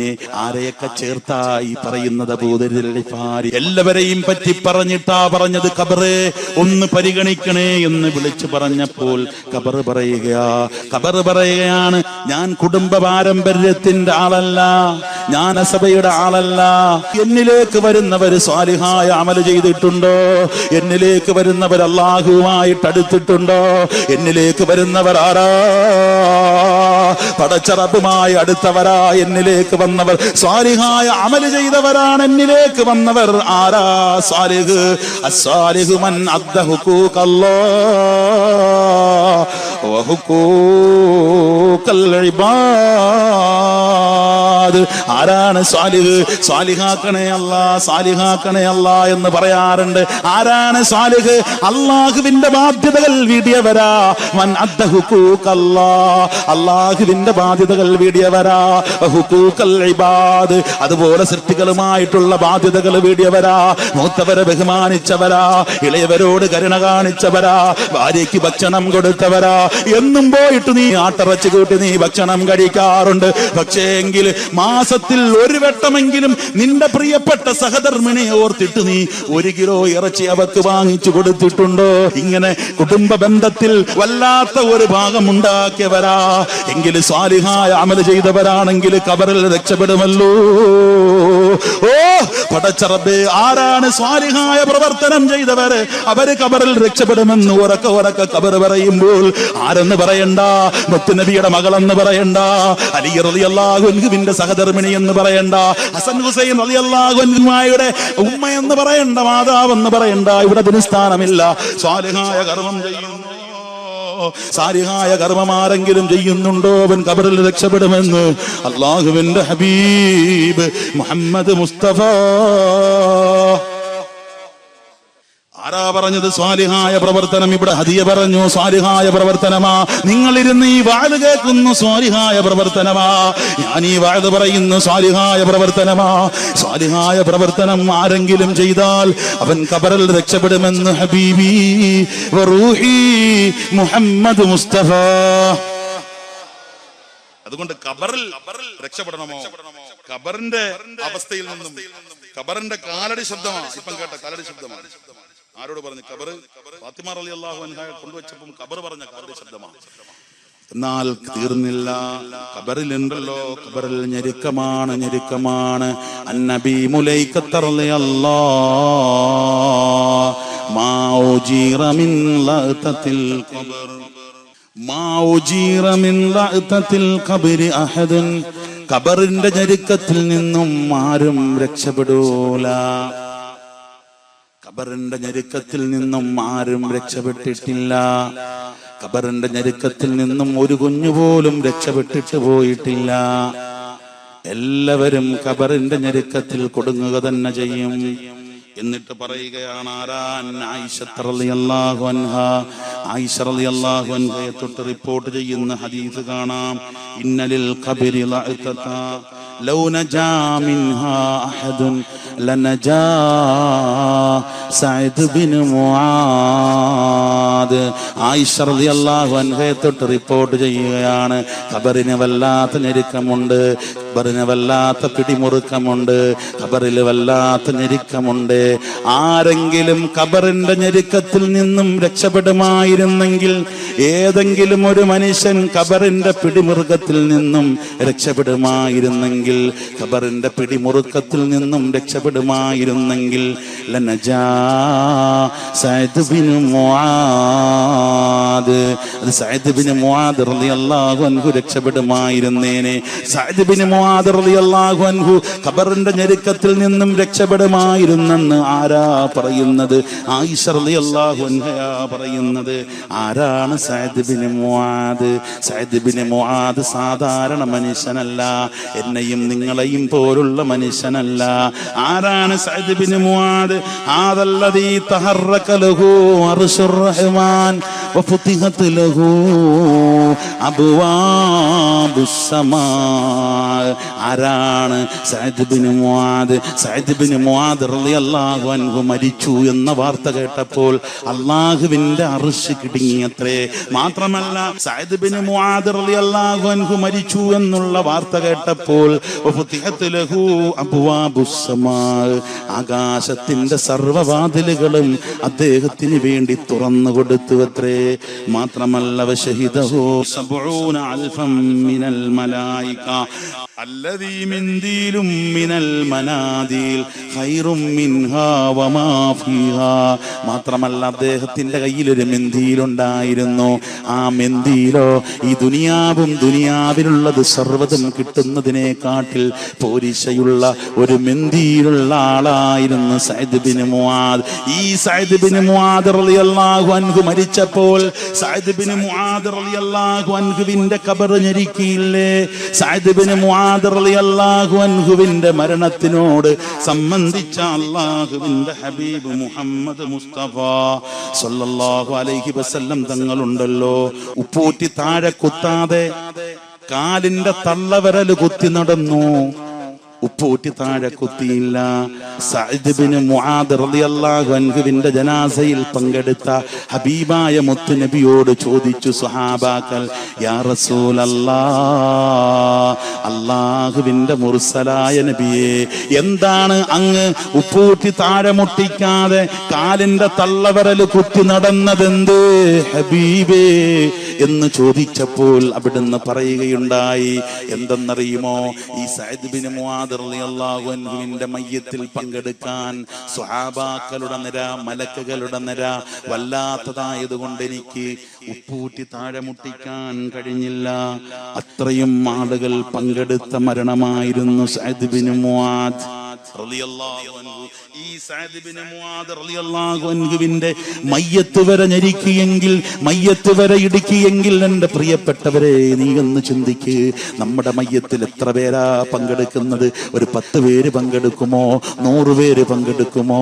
നമ്മുടെ മയ്യത്തിൽ എത്ര പേര് വന്ന് നമ്മളോട് പങ്കെടുക്കാൻ വരും? നമ്മൾ നാടിന്റെ പ്രധാനപ്പെട്ടവരല്ല എങ്കിൽ, നമ്മൾ നാടിന്റെ പ്രധാനപ്പെട്ടവരല്ല എങ്കിൽ, നമ്മൾ നാടുമായി പുലബന്ധമില്ലാത്തവരാണെങ്കിൽ, ആരെയും മാനിക്കാൻ മാനിക്കാത്തവരാണെങ്കിൽ നിന്റെ മയ്യത്തിനെ മാനിക്കാൻ ആര് വരും? എന്റെ പ്രിയപ്പെട്ട പൊന്നുമോനെ, അതുകൊണ്ട് നീ ഒന്ന് നന്നാവ്.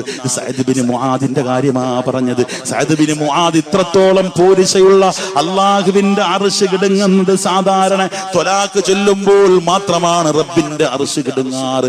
പക്ഷേ സഅദ് ബിൻ മുആദ് റളിയല്ലാഹു അൻഹു മരിച്ചു എന്ന് കേട്ടപ്പോൾ അർശ് കിടുകിടാ വിറച്ചു എന്നാണ്. അത്രത്തോളം വല്ലാത്ത ഒരു സംഭവം ഉണ്ടായി എന്ന് അർശിന് വരെ തോന്നിപ്പിച്ചു എന്നാണ്. അതുകൊണ്ട് എന്റെ പ്രിയപ്പെട്ടവരെ ഒന്ന് നന്നാവ്, അള്ളാഹുവിലേക്ക് അടുക്ക്. ഈ ശഅബാൻ മാസമാ, അള്ളാന്റെ ഹബീബിന്റെ പേർക്ക് സ്വലാത്ത് ചൊല്ല്, മുത്തുനബിയുമായിട്ടൊന്നടുക്ക്. റഹ്മാനെ, റമദാൻ ആകുന്നതിന് മുമ്പ് തന്നെ ഈ ശഅബാൻ മാസത്തിൽ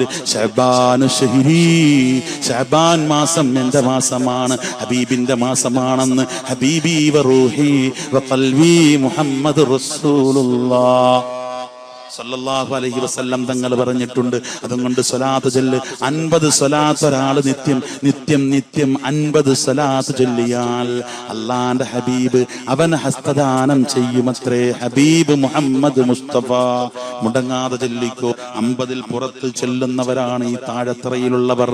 അറിയാൻ കഴിഞ്ഞത് പുരുഷന്മാരെ കാട്ടിൽ കൂടുതൽ സ്വലാത്തും ദിക്റും ചൊല്ലുന്നവരാണ്.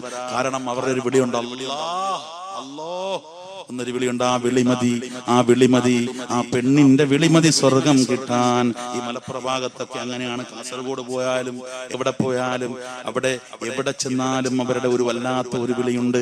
പറയണ്ട, ചോദിക്കുന്നതിന് മുമ്പ് അവർ ഞൂരുകയാണ്. സ്വർണമെങ്കിൽ സ്വർണം, വളയെങ്കിൽ വള. ഇടി കിട്ടുന്നത് പിന്നെയല്ലേ, വീട്ടിൽ ചെന്നതിന് ശേഷമല്ലേ ഇവിടെ ഊരിക്കൊടുക്കാവല്ലോ. ഉസ്താദ് പറഞ്ഞു, ഞാൻ ഊരിക്കൊടുക്കാം. അല്ലോ റബ്ബേ, നീ കാക്കണേ അല്ലാ, നീ കാക്കണേ റഹ്മാനെ. ഞങ്ങളുടെ സഹോദരിമാരെ നീ കാത്തിരക്ഷിക്കണേ അല്ലാ. എന്നാൽ എൻ്റെ പ്രിയപ്പെട്ട സഹോദരിമാരെ, നിങ്ങൾ പേടിക്കണ്ട, നിങ്ങളോടൊപ്പമാ അല്ലാഹുവിന്റെ ഹബീബ് മുഹമ്മദ് മുസ്തഫ. ഖബറിൽ ഞെരുക്കമുണ്ട്, എല്ലാവരെയും ഞെരുക്കും, നമുക്ക് മനസ്സിലായി അല്ലേ? എന്നാൽ ഖബറിൽ ഞെരുക്കാത്ത ഒരു പെണ്ണുണ്ട്. ഒരു പെണ്ണിന്റെ മാത്രം ഖബർ ഞെരുക്കിയിട്ടില്ല. ആരാ പെണ്ണ്? ആ പോരിശയുള്ള പെണ്ണാരാ? ഫാത്തിമ ബിന്ത് അസ്ദ് റളിയല്ലാഹ്. ഫാത്തിമ ബിന്ത് അസ്ദ് റളിയല്ലാഹ് അലി റളിയല്ലാഹു അൻഹുവിന്റെ പ്രിയപ്പെട്ട മാതാവ്. അല്ലാഹ്, അലി റളിയല്ലാഹു അൻഹുവിന്റെ പ്രിയപ്പെട്ട മാതാവ്. മാത്രമല്ല അബൂ താലിബിന്റെ ഭാര്യയാണ് ഫാത്തിമ ബിന്ത് അസദ്. അവരുടെ ഖബർ ഞെരുക്കിയിട്ടില്ല.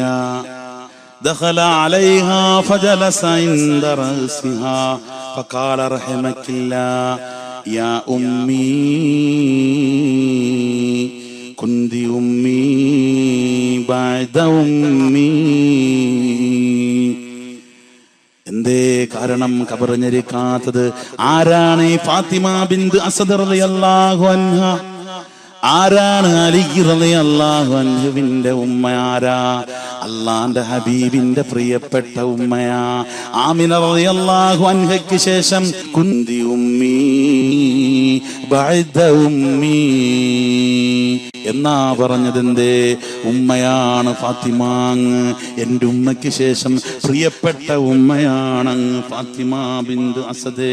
അവരങ്ങ് മരിച്ചപ്പോൾ ഇന്നാ ലില്ലാഹി വ ഇന്നാ ഇലൈഹിയുടെ ശബ്ദം ഹബീബിന്റെ കാതിലങ്ങ് കേട്ടപ്പോൾ ഓടുകയാണ് ഹബീബായ മുഹമ്മദ് മുസ്തഫ. നമ്മുടെ നാട്ടിൽ ദറസുണ്ട്. ഈ ദറസിലെ മക്കൾക്ക് ഭക്ഷണം കൊടുത്തതിന്റെ നന്ദി. നിങ്ങളുടെ ആരെങ്കിലും പ്രിയപ്പെട്ടവർ മരിച്ചാൽ ഉടനെ ഉസ്താദും മുത്തഅല്ലിമീങ്ങളും ഓടിയെത്തുന്നത് പോലെ അള്ളാന്റെ ഹബീബ് ഓടി വരുന്നു ആരുടെ മരണത്തിൽ പങ്കുചേരാൻ? ഫാത്തിമ ബിന്ത് അസദ് റളിയല്ലാഹു അൻഹയുടെ മരണത്തിൽ പങ്കുചേരാൻ. ദഖല അലൈഹാ ഫജലസ ഇൻദ റഅസിഹാ.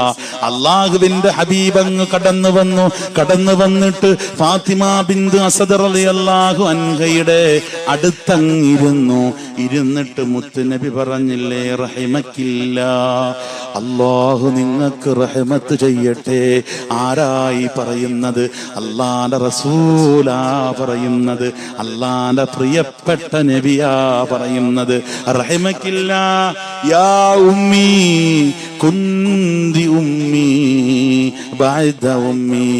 എൻ്റെ ഉമ്മയ്ക്ക് റഹ്മത്ത് ചെയ്യട്ടെ എൻ്റെ ഉമ്മ. ആരാ? എൻ്റെ ഉമ്മയ്ക്ക് ശേഷം ഉമ്മയായിരുന്നല്ലോ അങ്ങ്. അതുകൊണ്ട് അല്ലാഹ് റഹ്മത്ത് ചെയ്യട്ടെ. തജൂഈന വതശ്ബഈന വതഈരീന വതകുസ്സൂനനി തുരീദീന ബിദാലിക വജ്ഹല്ലാഹ് വദാറൽ ആഖിറ. എന്താ അവർ ചെയ്ത പുണ്യം? എന്ത് പുണ്യമാ അവർ ചെയ്തത്? അല്ലാഹുവിന്റെ ഹബീബ് പറയുക, അങ്ങയുടെ ഖബർ ഞെരിക്കൂല, അങ്ങക്ക് അല്ലാഹു റഹ്മത്ത് ചെയ്യും ഉമ്മ. എന്തേ? അങ്ങ് ഭക്ഷണം കൊടുത്തവരാ. അങ്ങയുടെ വയറൊട്ടിക്കിടന്നപ്പോഴും അല്ലയോ ഫാത്തിമ ബിൻത് അസദ് എന്നവരെ, അവിടുത്തെ വയറൊട്ടിക്കിടന്നപ്പോൾ ഞങ്ങൾക്ക് ഭക്ഷണം തന്നു, ഞങ്ങൾക്ക് എനിക്ക് പാനീയം തന്നു. അങ്ങ് വെള്ളം കുടിക്കാൻ വല്ലാതെ ദാഹിച്ചപ്പോൾ എനിക്ക് വെള്ളം തന്നു. എനിക്ക് ദാഹമുണ്ടായിരുന്നു, അവിടത്തേക്കും ദാഹമുണ്ടായിരുന്നു. പക്ഷേ താങ്കളുടെ ദാഹം നോക്കാതെ എനിക്ക് എന്റെ ദാഹം മാറ്റിയ ഉമ്മയാ അല്ലാഹ്. ഇർഹമിക്കില്ലാ റബ്ബേ, ഈ ഉമ്മയ്ക്ക് നീ കരുണ ചെയ്യ്. മാത്രമല്ല അവിടുന്ന് വസ്ത്രം ധരിക്കാൻ വല്ലാത്ത ആവേശമുണ്ട്. ആ വസ്ത്രം ധരിക്കാൻ ആവേശമുണ്ടായിട്ടും അവിടുന്ന് ആ ധാരണ മാറ്റിയിട്ട്, ആവേശം മാറ്റിയിട്ട് എന്നെ വസ്ത്രം ധരിപ്പിച്ച ഉമ്മയാണല്ലോ. എന്നെ വസ്ത്രം ധരിപ്പിച്ച ഉമ്മയാ. മാത്രമല്ല ഇതുകൊണ്ടൊക്കെ അവരുദ്ദേശിച്ചത് റബ്ബിന്റെ പ്രീതിയും പൊരുത്തവുമാ, അള്ളാന്റെ പ്രീതിയും പൊരുത്തവുമാ. ആ പ്രീതിയും പൊരുത്തവും ഉദ്ദേശിച്ചു. മാത്രമല്ല ആഖിറത്തിന്റെ ഭവനമായ സ്വർഗം ഉദ്ദേശിച്ചു. അതുകൊണ്ട് എൻ്റെ പെങ്ങളെ കൊടുത്തോ, ചോദിക്കുന്നവർക്കൊക്കെ കൊടുത്തോ. ചോദിക്കുമ്പോൾ കൊടുക്കാൻ ഹബീബ് പറഞ്ഞിട്ടുണ്ട്. അതും കൊണ്ട് കൊടുത്തോ. കൊടുക്കുന്നത് കൊണ്ട് പുണ്യമാ, ഭക്ഷണം കൊടുക്കുന്നത് കൊണ്ട് പുണ്യമാ. എന്ത് ചെയ്തിട്ടാ? അള്ളാന്റെ ഹബീബിന്റെ പ്രിയപ്പെട്ട ഉമ്മയ്ക്ക് പകരമുള്ള ഉമ്മയായ ഫാത്തിമ ബിൻത് അസദ് റളിയല്ലാഹു അൻഹയുടെ ഖബർ ഞെരിക്കാതിരുന്നത് എന്താ? ഭക്ഷണം കൊടുത്തത് കൊണ്ടാ.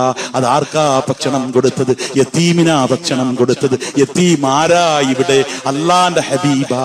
അള്ളാന്റെ ഹബീബാണ് ഇവിടുത്തെ യതീം. ഉമ്മ മരണപ്പെട്ടു പോയി. ഉമ്മയായ ആമിന റളിയല്ലാഹു അൻഹ മരണപ്പെട്ടു. ഉപ്പയായ അബ്ദുള്ള റളിയല്ലാഹു അൻഹു മരണപ്പെട്ടു.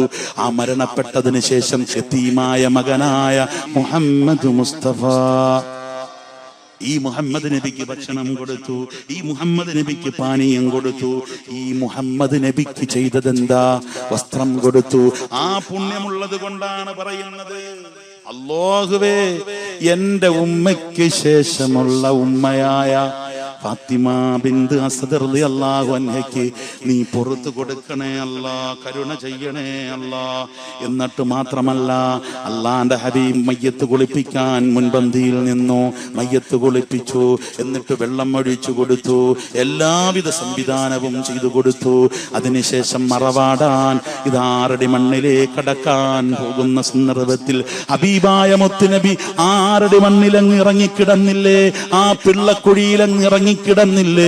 ഇറങ്ങിക്കിടന്നിട്ട് പടച്ചറബിനോട് പറഞ്ഞില്ലേ, അല്ലാഹ് അൽഹംദുലില്ലാഹില്ലദീ യുഹീ വയുമീത് വഹുവൽ ഹയ്യു ലാ യമൂത് ഇഗ്ഫിർ ലി ഉമ്മി ഫാത്തിമ ബിൻത് അസദ് വവസ്സി അലൈഹാ മദ്ഖലഹാ ബിഹഖ് നബിയിക വൽ അംബിയാ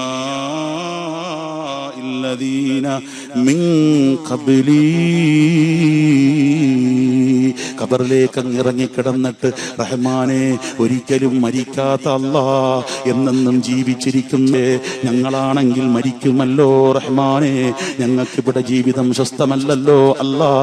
അങ്ങനത്തെ എന്നെന്നും ജീവിച്ചിരിക്കുന്ന മരിക്കാത്ത റബ്ബേ, നിന്നോട് എനിക്കൊരാവലാതി പറയാനുണ്ട് അല്ലാ. ഇഗ്ഫിർ ലി ഉമ്മി ഫാത്തിമ ബിൻത് അസദ്, ഫാത്തിമ ബിൻത് അസദ് റളിയല്ലാഹു അൻഹയുടെ പാപം നീ പുറത്തു കൊടുക്കണേ അല്ലാ. അല്ലാഹുവേ, അവർ ഇറക്കസ്ഥലം നീ ബഹുമാനിക്കണേ അല്ലാ. ബിഹഖ് നബിയിക വൽ അംബിയാ ഇല്ലദീ മിൻ ഖബലി. ആരാ പറഞ്ഞത്? ഹബീബായ മുത്തുനബിയെ കൊണ്ടോ ഔലിയാക്കന്മാരെ കൊണ്ടോ നബിമാരെ കൊണ്ടോ ഇടതേടരുതെന്ന് നിന്നോട് പറയുമ്പോൾ ഇത് പറയുന്നതാരാ? ഹബീബ പറയുന്നത്. നിന്നോട് പറയുന്നു, നിന്റെ ഭാര്യയോട് പറയാൻ പറയുന്നു. അവളെ ഏറുഭാഗം തൂക്കിക്കൊണ്ട് കോഴിക്കോട്ട് പോയ, എവിടെ? കോഴിക്കോട്ട് ജുമാക്ക് പോവാ. അണിഞ്ഞൊരുങ്ങി സുന്ദരിയായി കണ്ടാൽ ആരും നോക്കിപ്പോകുന്ന വേഷത്തിൽ എവിടെ പോവാ? കോഴിക്കോട്ട് ജുമ്മായ്ക്ക് പോവാ അല്ലേ? അവരോട് പറയുകയാണ്, ഈ ജുമായ്ക്ക് പോകുന്ന പെണ്ണുങ്ങളോട് പറയുക, എന്താ പറയുന്നത്? അമ്പിയാക്കളെ വിളിക്കല്ലേ, ഔലിയാക്കളെ വിളിക്കല്ലേ, കാഫിറായി പോകുമേ എന്നൊക്കെ പറയുകയാണ്. ഇവിടെ പറയുന്നത് എന്താ? ബിഹഖി നബിയിക വല്ലംബിയാ ഇല്ലദീന മിൻ ഖബലി.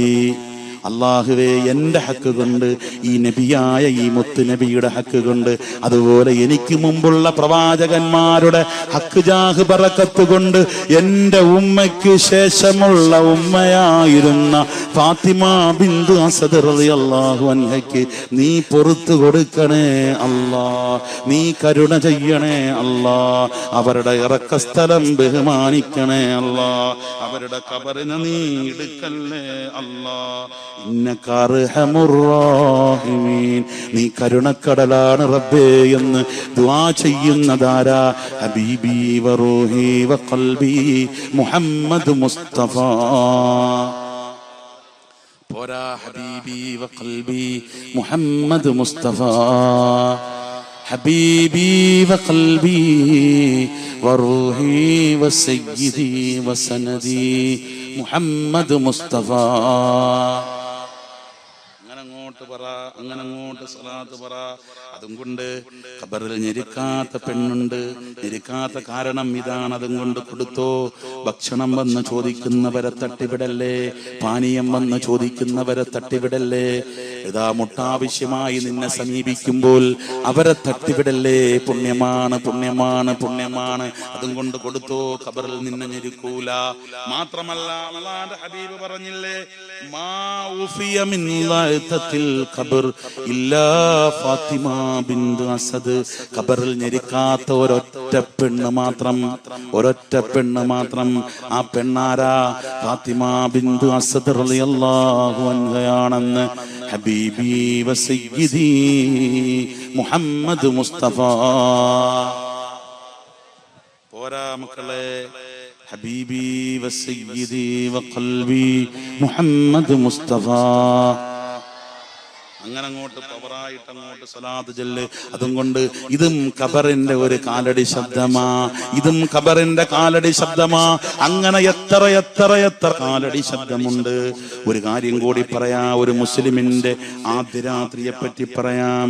ഒരു മുസ്ലിമിന്റെ ആദ്യ രാത്രി, ഒരു മനുഷ്യൻ മരണപ്പെട്ട് ഖബറിൽ ചെന്നാൽ അവന്റെ ആദ്യത്തെ ദിവസമുള്ള ഒരു രാത്രിയുടെ ഒരു നൊമ്പരം പറയുന്നു ഹദീസില്. എന്തേ? അൻ ഉമർ ബിൻ അബ്ദുൽ അസീസ് റളിയല്ലാഹു അൻഹുവിനെ തൊട്ട് റിപ്പോർട്ട്.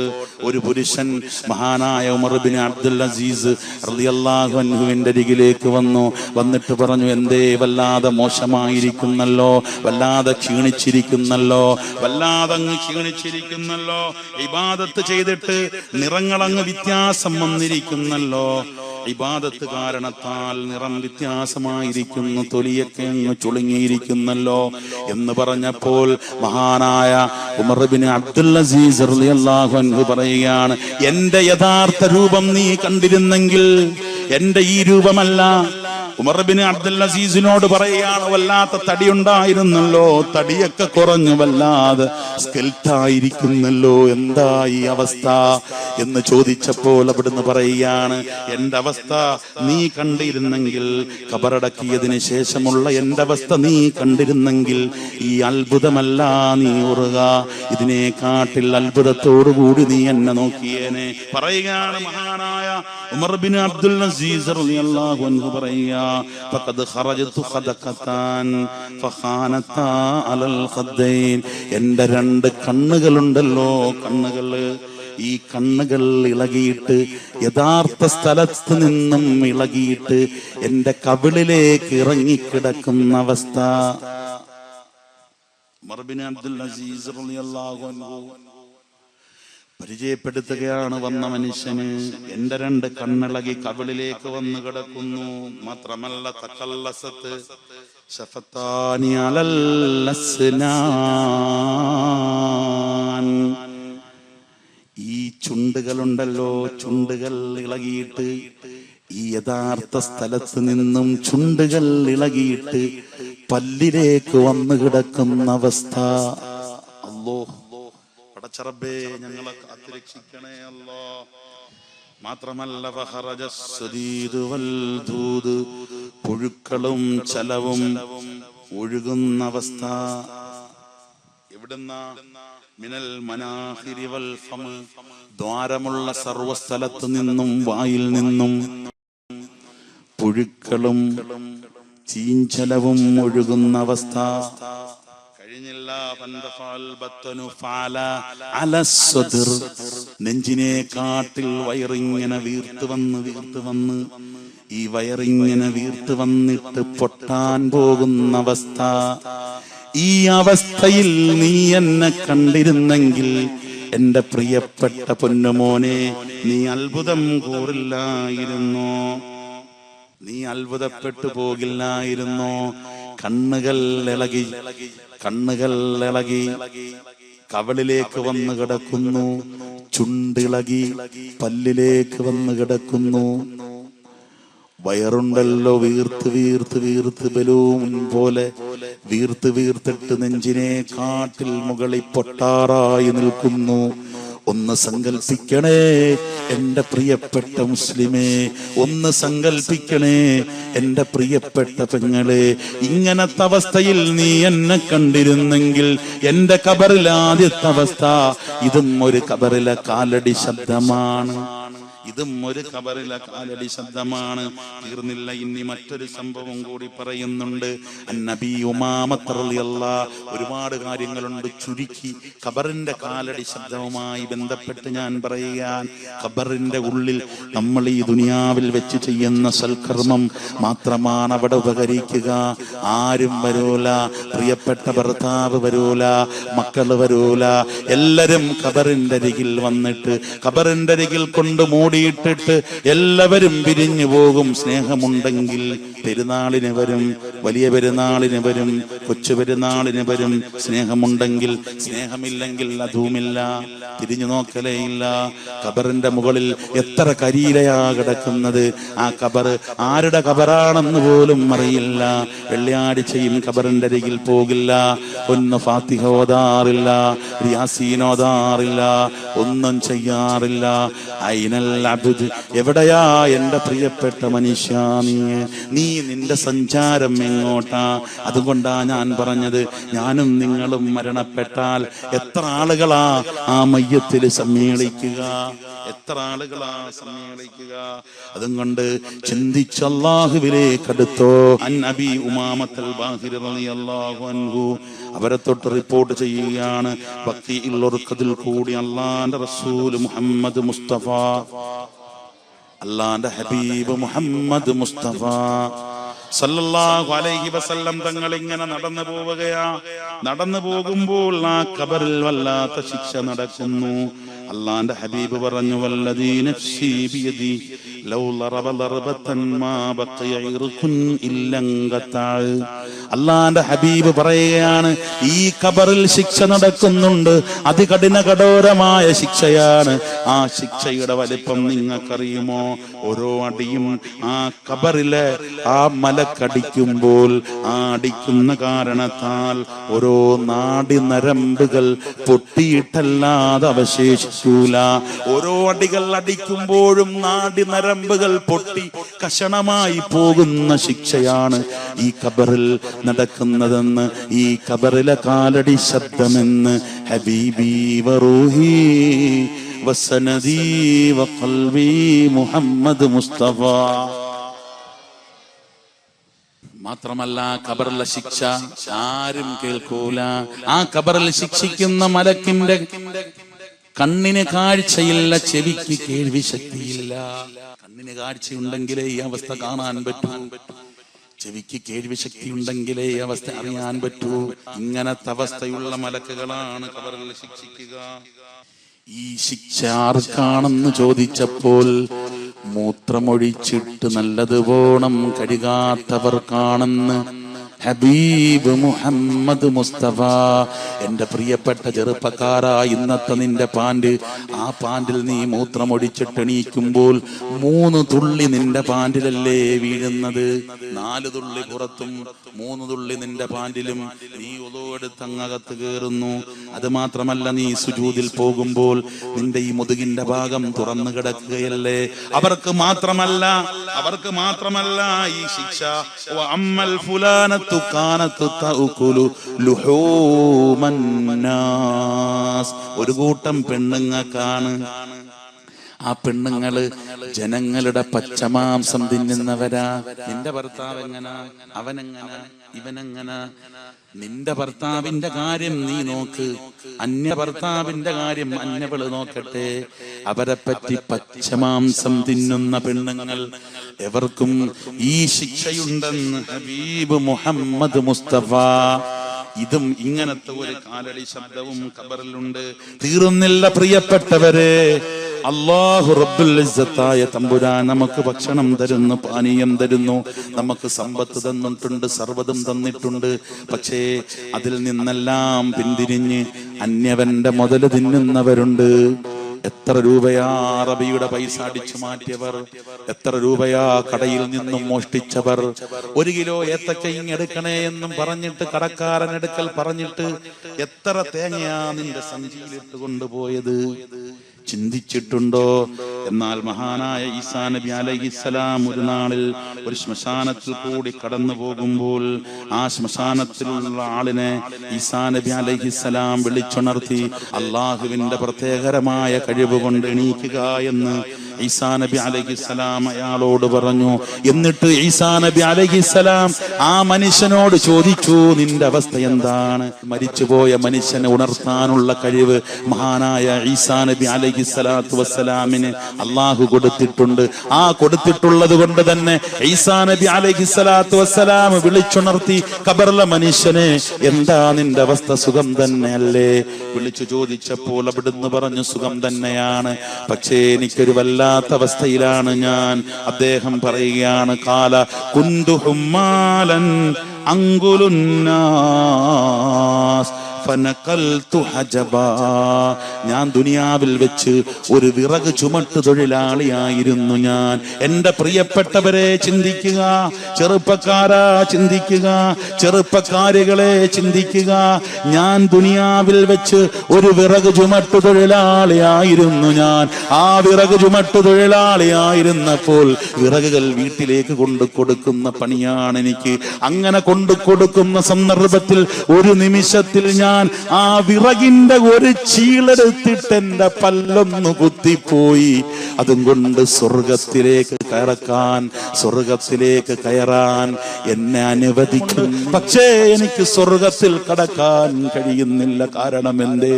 വിറക് കൊണ്ടു കൊടുത്തപ്പോൾ അതിൽ നിന്നും ഒരു ഇളകി വീണ ഒരു ചീള് അതെടുത്തൊന്ന് പല്ല് കുത്തിപ്പോയി ഞാൻ. അതുകൊണ്ട് മഹ്ബൂസുൻ അനിൽ ജന്ന, സ്വർഗത്തെ തൊട്ടെന്നെ തടഞ്ഞിരിക്കുകയാണെന്ന് അദ്ദേഹം വിശദീകരിച്ചു കൊടുക്കുകയാണ്. എന്റെ പ്രിയപ്പെട്ട പെങ്ങളെ, അടുത്ത പറമ്പിൽ വീണ എത്ര തേങ്ങയാണ് മോഷ്ടിച്ചിരിക്കുന്നത്, അടുത്ത പറമ്പിൽ വീണ എത്ര ഓലയാണ് എടുത്ത് കറിയാക്കിയിരിക്കുന്നത്, അടുത്ത വീട്ടിൽ നിന്നും എത്ര ഭക്ഷണമാ മോഷ്ടിച്ച് മക്കൾക്ക് കൊടുക്കുന്നത്. ഇങ്ങനത്തെ മക്കളാ വളർന്നു വരുമ്പോൾ. ഹറാമ് തിന്നുന്ന മക്കളുണ്ടല്ലോ, ഹറാമ് തിന്നുന്ന പെൺമക്കൾ വളർന്നു വരുമ്പോൾ ആരും അറിയാതെ അന്യമതസ്ഥരിൽപ്പെട്ടവരുമായി ഇറങ്ങിപ്പോകുന്നതിന്റെ കാരണം ഹറാമായ ഭക്ഷണം ചെല്ലുന്നത് കൊണ്ടാണെന്ന് പണ്ഡിതന്മാര് പഠിപ്പിക്കുകയാ. അതുകൊണ്ട് മക്കൾക്ക് ഹറാമ് കൊടുക്കല്ലേ, പട്ടിണി കിടന്നാലും ഹറാമ് കൊടുക്കല്ലേ, കട്ടുകൊണ്ട് ഭക്ഷണം കൊടുക്കല്ലേ. ഹറാമാണേ, ഹറാമാണേ. ഇത് ഖബറിന്റെ കാലടി ശബ്ദമാ, ഇത് ഖബറിന്റെ കാലടി ശബ്ദമാ. മാത്രമല്ല മറ്റൊരാളെ സംബന്ധിച്ചൊരു വിവരം പറയുക. ഹസ്സാൻ ഇബ്നു അബീ സിനാൻ എന്നവരെ തൊട്ട് റിപ്പോർട്ട് ചെയ്യുകയാണ്. അദ്ദേഹം ദുനിയാവിൽ വെച്ച് നല്ല ആളായിരുന്നു, നല്ല മനുഷ്യനായിരുന്നു. ഹറാമ് തിന്നിട്ടേയില്ല, ഹറാം അദ്ദേഹം കഴിച്ചിട്ടേയില്ല. പടച്ചറബിനെ സൂക്ഷിച്ചു ജീവിച്ച ആളായിരുന്നു. അദ്ദേഹം മരണപ്പെട്ടു. അദ്ദേഹത്തിന്റെ ശിഷ്യനെ സ്വപ്നത്തിൽ കാണിച്ചു, എന്തുണ്ട് അവസ്ഥകൾ, എങ്ങനെയാണ് അവസ്ഥകൾ എന്ന് ചോദിച്ചപ്പോൾ, എന്നെ സ്വർഗത്തിൽ കടക്കാൻ എന്നെ തടഞ്ഞു വെച്ചിരിക്കുകയാണ്. കാരണം ഞാൻ അയൽ വീട്ടിൽ നിന്നും ഒരു സൂചി ഞാൻ വാങ്ങിച്ചു. ഒരു സൂചി, എൻ്റെ പ്രിയപ്പെട്ടവരെ ശ്രദ്ധിച്ചു കേക്ക്, അടുത്ത വീട്ടിൽ നിന്നും തയ്ക്കാൻ വേണ്ടി ഒരു സൂചി വാങ്ങിച്ചു. ആ സൂചി ഞാൻ തിരിച്ചു കൊടുക്കാൻ മറന്നുപോയി. അതിനെ സംബന്ധിച്ച് ഇന്നും എന്നോട് വിചാരണ നടത്തിക്കൊണ്ടിരിക്കുകയാ. എനിക്ക് സ്വർഗത്തിൽ കടക്കാൻ കഴിയുന്നില്ല. അല്ലാത്ത വിഷമത്തിലാണ് ഞാനെന്ന് പറയുകയാണ്. എന്റെ പ്രിയപ്പെട്ടവരെ, ഇതുപോലത്തെ എത്രയെത്ര കാലടി ശബ്ദമാ നിങ്ങൾക്ക് കേൾക്കേണ്ടത്. അതുകൊണ്ട് അല്ലാഹുവിലേക്ക് അടുക്ക്, പടച്ചറബുമായിട്ടും നടുക്ക്, പടച്ചറബുമായിട്ടൊന്ന് അഭേദ്യമായ ബന്ധമുണ്ടാക്ക്. മഹാനായ ഇബ്രാഹിം ഇബ്നു അദ്ഹം റളിയല്ലാഹു അൻഹു ബന്ധമുണ്ടാക്കിയതുപോലെ ആരാ? ഇബ്രാഹിം ഇബ്നു അദ്ഹം റളിയല്ലാഹു അൻഹു. ശ്രദ്ധിക്കൂ എന്റെ ചെറുപ്പക്കാരാ, എന്റെ ചെറുപ്പക്കാരാ, നീ ഒന്ന് ശ്രദ്ധിക്കൂ. ആരാ ഇബ്രാഹിം ഇബ്നു അദ്ഹം റളിയല്ലാഹു അൻഹു? ഒരു മണിക്കൂറിൽ ധരിക്കുന്ന വസ്ത്രമല്ല അടുത്ത മണിക്കൂറിൽ ധരിക്കുക, അടുത്ത മണിക്കൂറിൽ ധരിക്കുന്ന വസ്ത്രമല്ല തൊട്ടടുത്ത മണിക്കൂറിൽ ധരിച്ചിരുന്നത്. ഒരു മണിക്കൂറിൽ ധരിച്ചിയ സുഗന്ധമല്ല തൊട്ടടുത്ത മണിക്കൂറിൽ പൂശുക. അങ്ങനത്തെ ഒരു വല്ലാത്ത മനുഷ്യനായിരുന്നു മഹാനായ ഇബ്രാഹിം ഇബ്നു അദ്ഹം റളിയല്ലാഹു അൻഹു. ഇബ്രാഹിം ഇബ്നു അദ്ഹം റളിയല്ലാഹു അൻഹുവിനെ മാറ്റിയതാരാ? ഒരു പെണ്ണല്ലേ, ഒരു പെണ്ണിന്റെ കരച്ചിലല്ലേ, ഒരു പെണ്ണിന്റെ ചിരിയല്ലേ. ഇബ്രാഹിം ഇബ്നു അദ്ഹം റളിയല്ലാഹു അൻഹു നായാട്ട് കഴിഞ്ഞ് തിരിച്ചു വന്നില്ലേ? നായാട്ട് കഴിഞ്ഞ് ഇബ്രാഹിം ഇബ്നു അദ്ഹം റളിയല്ലാഹു അൻഹു തിരിച്ചു വന്നപ്പോൾ ഇതാ വീട്ടിൽ ജോലിക്ക് വരുന്ന, മെറ്റമടിക്കാൻ വരുന്ന, റൂം വൃത്തിയാക്കാൻ വരുന്ന പെണ്ണുണ്ടല്ലോ, പട്ടുമത്തയിൽ കിടന്നുറങ്ങുകയാ. പട്ടുമത്തയിൽ കിടന്നുറങ്ങുന്നതായ പെണ്ണിനെ കണ്ടിട്ട് ഡീ എന്നൊരു വിളി. ആര് പറഞ്ഞടി എന്റെ പട്ടുമത്തയിൽ കിടന്നുറങ്ങാൻ? പറഞ്ഞു, മാപ്പാക്കണേ. പാവപ്പെട്ട പെണ്ണിന്റെ പ്രഖ്യാപനമാ. മാപ്പാക്കണേ, പൊറുക്കപ്പെടണേ, അറിയാതങ്ങ് കടന്നു പോയതാ. ഈ റൂമൊന്ന് വൃത്തിയാക്കാൻ വന്നപ്പോൾ, ഈ റൂമിലെ പൊടി അടിച്ചു വാരിയപ്പോൾ അറിയാതെ പട്ടുമെത്തയിലൊന്ന് പിടിച്ചു നോക്കി. പട്ടുമെത്തയിൽ പിടിച്ചപ്പോൾ വല്ലാത്ത സുഖം തോന്നി. ആ സുഖം തോന്നിയപ്പോൾ ഒന്ന് ഇരുന്ന് നോക്കി. ഇരുന്നപ്പോൾ വല്ലാത്ത ഒരു അനുഗ്രഹം, വല്ലാത്ത ഒരു അനുഭൂതി, വല്ലാത്ത ഒരു രസം. അങ്ങനെ ഇരുന്നപ്പോൾ ഒന്ന് കിടക്കണമെന്ന് തോന്നി കിടന്നു പോയതാ. കിടന്നപ്പോൾ അറിയാതങ്ങ് മയങ്ങിപ്പോയി. ക്ഷമിക്കടേ. ഓ, ആരായി പറയുന്നത്? മഹാനായ ഇബ്രാഹിം ഇബ്നു അദ്ഹം റളിയല്ലാഹു അൻഹുവിന്റെ മുന്നിൽ നിന്നുകൊണ്ടൊരു പെണ്ണാ പറയുന്നത്, ഒരു പെണ്ണാ സംസാരിക്കുന്നത്. പൊറുക്കണേ എന്ന് പറഞ്ഞപ്പോൾ ആകാശത്തെ കീറി മുറിക്കുന്ന അടിയടിക്കുകയാണ് ഇബ്രാഹിം. അടിച്ചപ്പോൾ ഇബ്രാഹിം ഇബ്നു അദ്ഹം റളിയല്ലാഹു അൻഹു ആഞ്ഞടിക്കുമ്പോൾ ആ അടിയുടെ ആഘാതമത്താൽ പെണ്ണിതാ പൊട്ടി പൊട്ടി കരയുകയാ. അത് കഴിഞ്ഞിതാ പെണ്ണ് ചിരിക്കുകയാ. ചിരിച്ചപ്പോൾ ചിരിക്കുന്ന പെണ്ണിനോട് ചോദിച്ചു, എന്തേ പെണ്ണേ നീ ചിരിച്ചത്? എന്തേ പെണ്ണേ നീ കരഞ്ഞത്? കരഞ്ഞതാ എന്നെ ശിക്ഷിച്ചില്ലേ, അതോർത്ത് ഞാൻ കരഞ്ഞതാ. ആ അടിച്ചപ്പോൾ വേദനയുണ്ടായി, അങ്ങനെ കരഞ്ഞതാ. എന്താ പെണ്ണേ നീ ചിരിച്ചതെന്ന് ചോദിച്ചപ്പോൾ, ചിരിച്ചതിന്റെ കാരണം എന്തെന്ന് ചോദിച്ചപ്പോൾ, ഞാൻ ചിരിച്ചത് മറ്റൊന്നും കൊണ്ടല്ല, ഈ നിസാരപ്പെട്ട ഒരു പട്ടുമെത്തയിൽ കടന്ന കാരണത്താൽ എന്നെ അടിച്ചെങ്കിൽ, എന്നെ ദ്രോഹിച്ചെങ്കിൽ, എന്നെ വേദനപ്പെടുത്തിയെങ്കിൽ നിന്റെ ശിക്ഷ എത്രയാ, നിന്റെ ശിക്ഷ എത്രയാ, അതോർത്തിട്ട് ഞാൻ ചിരിച്ചതാ. എന്റെ അള്ളാന്റെ ശിക്ഷ എത്രയാ? ഇന്നാദാബീ ലശദീദ്. എന്റെ റബ്ബിന്റെ ശിക്ഷ കഠിന കഠോരമാ, എന്റെ റബ്ബിന്റെ ശിക്ഷ കഠിന കഠോരമാ. ഇന്നാരാ പറയുന്നത്? ആ പെണ്ണാ പറയുന്നത്, പാവപ്പെട്ട പെണ്ണാ പറയുന്നത്. ഇബ്രാഹിം ഇബ്നു അദ്ഹം റളിയല്ലാഹു അൻഹുവിന്റെ മുന്നിൽ നിൽക്കുന്ന പെണ്ണാ പറഞ്ഞത്. എന്ത് പറഞ്ഞു പെണ്ണേ? എന്റെ റബ്ബിന്റെ ശിക്ഷ വലുതാണ്, എന്റെ റബ്ബിന്റെ ശിക്ഷ ഇങ്ങനെയല്ല എന്ന് പറഞ്ഞു. ആരാ നിന്റെ റബ്ബ്? ആരാ നിന്റെ റബ്ബ്? നിന്നെ ആരാ നയിക്കുന്നത് എന്നുള്ള ചോദ്യം ചോദിച്ചു. ഈ പെണ്ണിന്റെ കരച്ചിൽ കാരണത്താൽ, ഈ പെണ്ണിന്റെ ചിരി കാരണത്താൽ ഇബ്രാഹിം ഇബ്നു അദ്ഹം റളിയല്ലാഹു അൻഹു ചിന്തിക്കാൻ തുടങ്ങിയില്ലേ? ചിന്തിച്ചോ? ഇബ്രാഹിം ഇബ്നു അദ്ഹം റളിയല്ലാഹു അൻഹുവിന്റെ മട്ട് മാറിയില്ലേ? ഇബ്രാഹിം ഇബ്നു അദ്ഹം റളിയല്ലാഹു അൻഹുവിന്റെ അവസ്ഥ മാറിയില്ലേ? ഇബ്രാഹിം ഇബ്നു അദ്ഹം റളിയല്ലാഹു അൻഹു ഒരു മണിക്കൂറിൽ ധരിച്ചിരുന്ന വസ്ത്രമല്ല അടുത്ത മണിക്കൂറിൽ ധരിച്ചിരുന്നെങ്കിൽ, ഒരു മണിക്കൂറിൽ പൂശിയ സുഗന്ധമല്ല അടുത്ത മണിക്കൂറിൽ പൂശിയിരുന്നെങ്കിൽ, അതെല്ലാം ഉപേക്ഷിച്ചില്ലേ? ഇബ്രാഹിം ഇബ്നു അദ്ഹം റളിയല്ലാഹു അൻഹു സ്കെൽറ്റായ ആളായി മാറിയില്ലേ? ഇബ്രാഹിം ഇബ്നു അദ്ഹം റളിയല്ലാഹു അൻഹു അല്ലാഹുമായിട്ട് അടുത്തില്ലേ? ഈ പെണ്ണ് പറഞ്ഞ കാരണത്താൽ എന്റെ റബ്ബ്, എന്റെ റബ്ബ്, എന്റെ റബ്ബിന്റെ ശിക്ഷ കഠിന കഠോരമാ, എന്റെ റബ്ബിന്റെ ശിക്ഷ കഠിന കഠോരമാ എന്നോർത്തുകൊണ്ട് അല്ലാഹുവിലേക്ക് അങ്ങടുത്തില്ലേ? പടച്ചറബുമായിട്ട് അങ്ങടുത്തപ്പോൾ കീറിപ്പറഞ്ഞ വസ്ത്രം ധരിക്കാൻ ഇബ്രാഹിം ഇബ്നു അദ്ഹം തുടങ്ങിയില്ലേ? അങ്ങനെ കീറിപ്പറഞ്ഞ വസ്ത്രം ധരിച്ച് ബൽഖ് എന്ന് പറയുന്ന സാമ്രാജ്യത്തിന്റെ അധിപനായിരുന്ന, അമരക്കാരനായിരുന്ന ഇബ്രാഹിം ഇബ്നു അദ്ഹം റളിയല്ലാഹു അൻഹു ഉണ്ടല്ലോ, അങ്ങ് വല്ലാതങ്ങ് മാറിയില്ലേ? ഒരു നാളിൽ ബൽഖ് എന്ന് പറയുന്ന സാമ്രാജ്യത്തിലേക്ക് തിരിച്ചു വന്നപ്പോൾ അവിടുത്തെ ചെറുപ്പക്കാര് കല്ലെറിഞ്ഞില്ലേ? അവിടുത്തെ ചെറുപ്പക്കാര് കല്ലെറിഞ്ഞില്ലേ? കല്ലെറിഞ്ഞപ്പോൾ വയോവൃദ്ധര് പറഞ്ഞില്ലേ, കല്ലെറിയരുതേ, അരുതേ, അരുതേ, കല്ലെറിയരുതേ, ശിക്ഷിക്കരുതേ. ഇതാരെന്നറിയുമോ? ഇതാരെന്നറിയുമോ? നിങ്ങൾക്കറിയില്ലേ? ഇത് ബൽഖ് എന്ന് പറയുന്ന സാമ്രാജ്യത്തിന്റെ അധിപനായിരുന്ന അമരക്കാരനായിരുന്ന ഇബ്രാഹിം ഇബ്നു അദ്ഹമാണ്. അല്ലോ പൊറുക്കണേ എന്നും പറഞ്ഞ് കാലിൽ വന്ന് ചെറുപ്പക്കാര് വീണില്ലേ? ഞങ്ങളെ ഒന്ന് ഉപദേശിക്കണേ എന്ന് പറഞ്ഞില്ലേ? ഉപദേശിക്കാൻ സമയമില്ല, ഉപദേശിക്കാൻ സമയമില്ല. അസ്രായീൽ വരാൻ സമയമായി, അസ്രായീൽ വരാൻ സമയമായി എന്ന് പറഞ്ഞിട്ട് എന്തേ അസ്രായീൽ വരുന്ന കോലത്തെപ്പറ്റി അതിനെ സംബന്ധിച്ച് മഹാനായ ഇബ്രാഹിം ഇബ്നു അദ്ഹം റളിയല്ലാഹു അൻഹു വിസ്തരിച്ച് പറഞ്ഞില്ലേ? പറഞ്ഞിട്ട് മഹാനായ ഇബ്രാഹിം ഇബ്നു അദ്ഹം റളിയല്ലാഹു അൻഹു അങ്ങ് പോയില്ലേ മക്കത്ത് പോയിട്ട് അങ്ങ് ഹജ്ജും ഉംറയും ചെയ്തില്ലേ? എന്നിട്ട് അല്ലാഹുവിനോട് പറഞ്ഞില്ലേ, അല്ലാഹുവിനോട് പറഞ്ഞില്ലേ, വഇൻ തഗ്ഫിർ ഫഅന്ത ലിദാക അഹ്ലു വഇൻ തർദു ഫമയ്യർഹം സിവാക. അല്ലാഹുവേ പൊറുത്തു തരണേ റഹ്മാനെ, ഇബ്രാഹിമിനെ പൊറുത്തു തരണേ റഹ്മാനെ. ഞാൻ ഒരുപാട് മോശത്തരം ചെയ്തു പോയിട്ടുണ്ട് റഹ്മാനെ. നിന്റെ അദാബ്, നിന്റെ ശിക്ഷയെന്ന് കേട്ടപ്പോൾ ഞാൻ പൊട്ടിത്തെറിച്ചു പോയി. അല്ലാ, ഒരു പാവപ്പെട്ട പെണ്ണിനെ ഞാൻ ദ്രോഹിച്ചു, അവളുടെ കണ്ണുനീരിന്റെ കൊട്ടാരത്തിൽ വീണു. റഹ്മാനായ റബ്ബേ പൊറുക്കണേ അല്ലാ, മാപ്പാക്കണേ അല്ലാ, പൊറുത്തു തരണേ അല്ലാ. ഞാൻ വിവരക്കേട് കാണിച്ചു പോയി, ഞാൻ മോശത്തരം കാണിച്ചു പോയി, ഞാൻ ആക്രമിച്ചു പോയി, ഞാൻ അനാഥരെ ആക്രമിച്ചു പോയി, പാവപ്പെട്ടവർക്ക് ഞാൻ ദ്രോഹം ചെയ്തു പോയി. അല്ലാഹുവേ പൊറുക്കാൻ ഏറ്റവും കൂടുതൽ അന്തസ്സുള്ളവൻ നീയാണ് റബ്ബേ. എന്റെ പാപം പൊറുത്തു തരാൻ ഏറ്റവും കൂടുതൽ അർഹതയുള്ളവൻ നീയാ അല്ലാ. അതുകൊണ്ട് എന്റെ പാപം പൊറുക്കണേ റബ്ബേ. കുറ്റങ്ങൾ മുഴുവനും മക്കയുടെ കില്ല പിടിച്ചിട്ട് ഏറ്റുപറഞ്ഞ് പൊട്ടിക്കരഞ്ഞില്ലേ? നീ എത്ര വട്ടം കഅബാലയത്ത് പോയി, എത്ര വട്ടം ഉംറ ചെയ്തു, നീ എത്ര വട്ടം ഹജ്ജ് ചെയ്തു, എത്ര പ്രാവശ്യം പൊട്ടിക്കരഞ്ഞു. നീ പ്ലേറ്റിൽ നിന്നും ഇറങ്ങുന്നതിന് മുമ്പ് നീ പിന്നെ സംസാരിക്കുന്നത് പലിശയെ പറ്റിയല്ലേ എന്റെ പ്രിയപ്പെട്ട ചെറുപ്പക്കാരാ?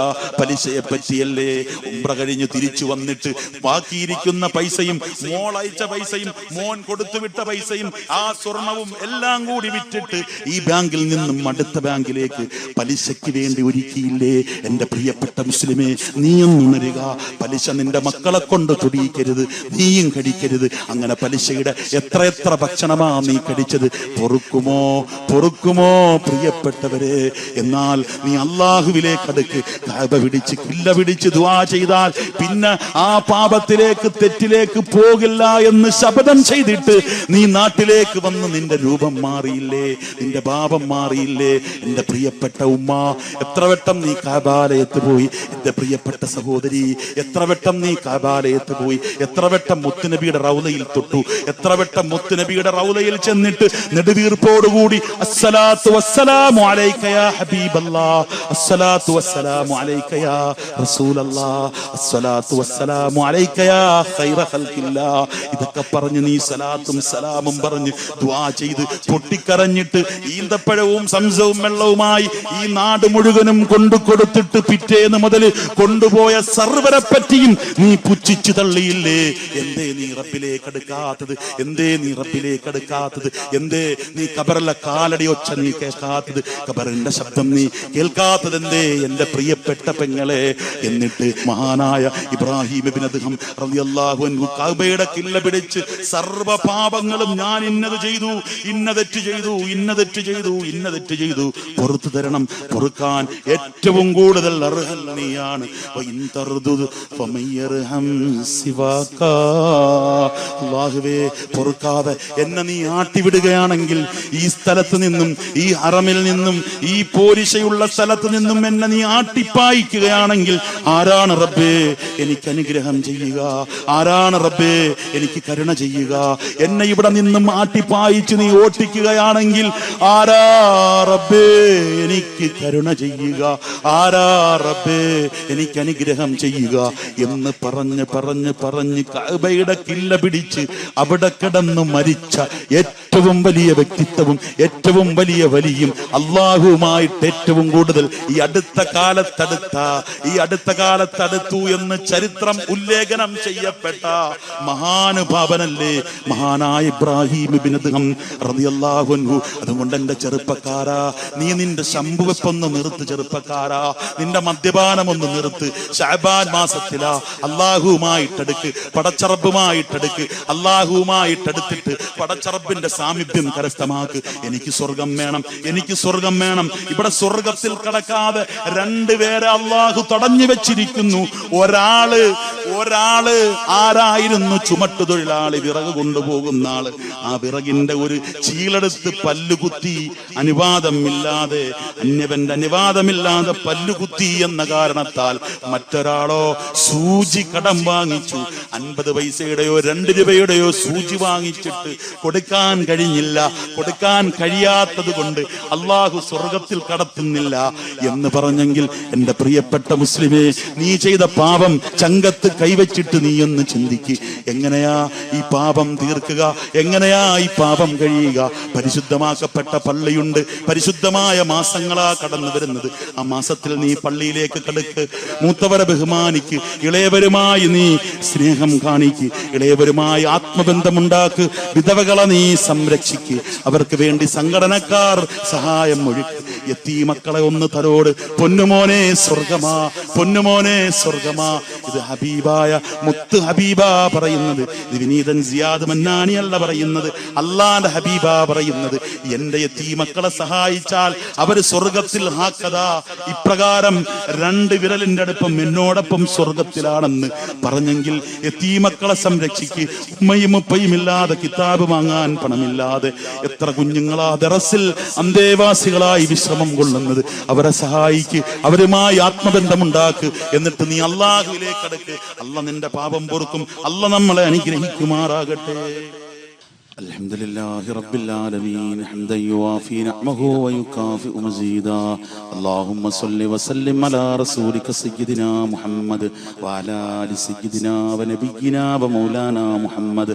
കരുണക്കടലായ റബ്ബേ, രാജസയ്യിദായ തമ്പുരാനെ, ഞങ്ങൾക്ക് ഭക്ഷണങ്ങളും പാനീയങ്ങളും നൽകുന്ന നാഥാ, ഞങ്ങളുടെ ജീവിതവും മരണവും നിശ്ചയിച്ച തമ്പുരാനെ, ഞങ്ങളോട് സ്നേഹമുള്ള റഹ്മാനെ, ഞങ്ങൾക്ക് അനുഗ്രഹം ചൊരിക്കുന്ന തമ്പുരാനെ, ഞങ്ങളിൽ നീ ബറക്കത്ത് ചൊരിക്കണേ അല്ലാ, ഞങ്ങളിൽ നീ അനുഗ്രഹം ചൊരിക്കണേ അല്ലാ, ഞങ്ങളുടെ കുടുംബത്തിൽ നീ റഹ്മത്ത് ചൊരിക്കണേ അല്ലാ, ഞങ്ങളുടെ മാതാപിതാക്കളിൽ നീ റഹ്മത്ത് ചൊരിക്കണേ റഹ്മാനെ, ഞങ്ങളുടെ സഹധർമ്മിണിമാരിൽ നീ ബറക്കത്ത് ചൊരിക്കണേ റഹ്മാനെ, ഞങ്ങളുടെ മക്കളിൽ നീ ബറക്കത്ത് ചൊരിക്കണേ അല്ലാ റഹ്മാനെ. നീ എന്തെല്ലാം ഞങ്ങൾക്ക് തന്നിട്ടുണ്ടോ തമ്പുരാനെ, ഇനി എന്തെല്ലാം ഞങ്ങൾക്ക് തരാൻ ഉദ്ദേശിച്ചിട്ടുണ്ടോ അല്ലാ, അതിലെല്ലാം നിന്റെ റഹ്മത്തും ബറക്കത്തും കൊണ്ട് നിറയ്ക്കണേ അല്ലാ.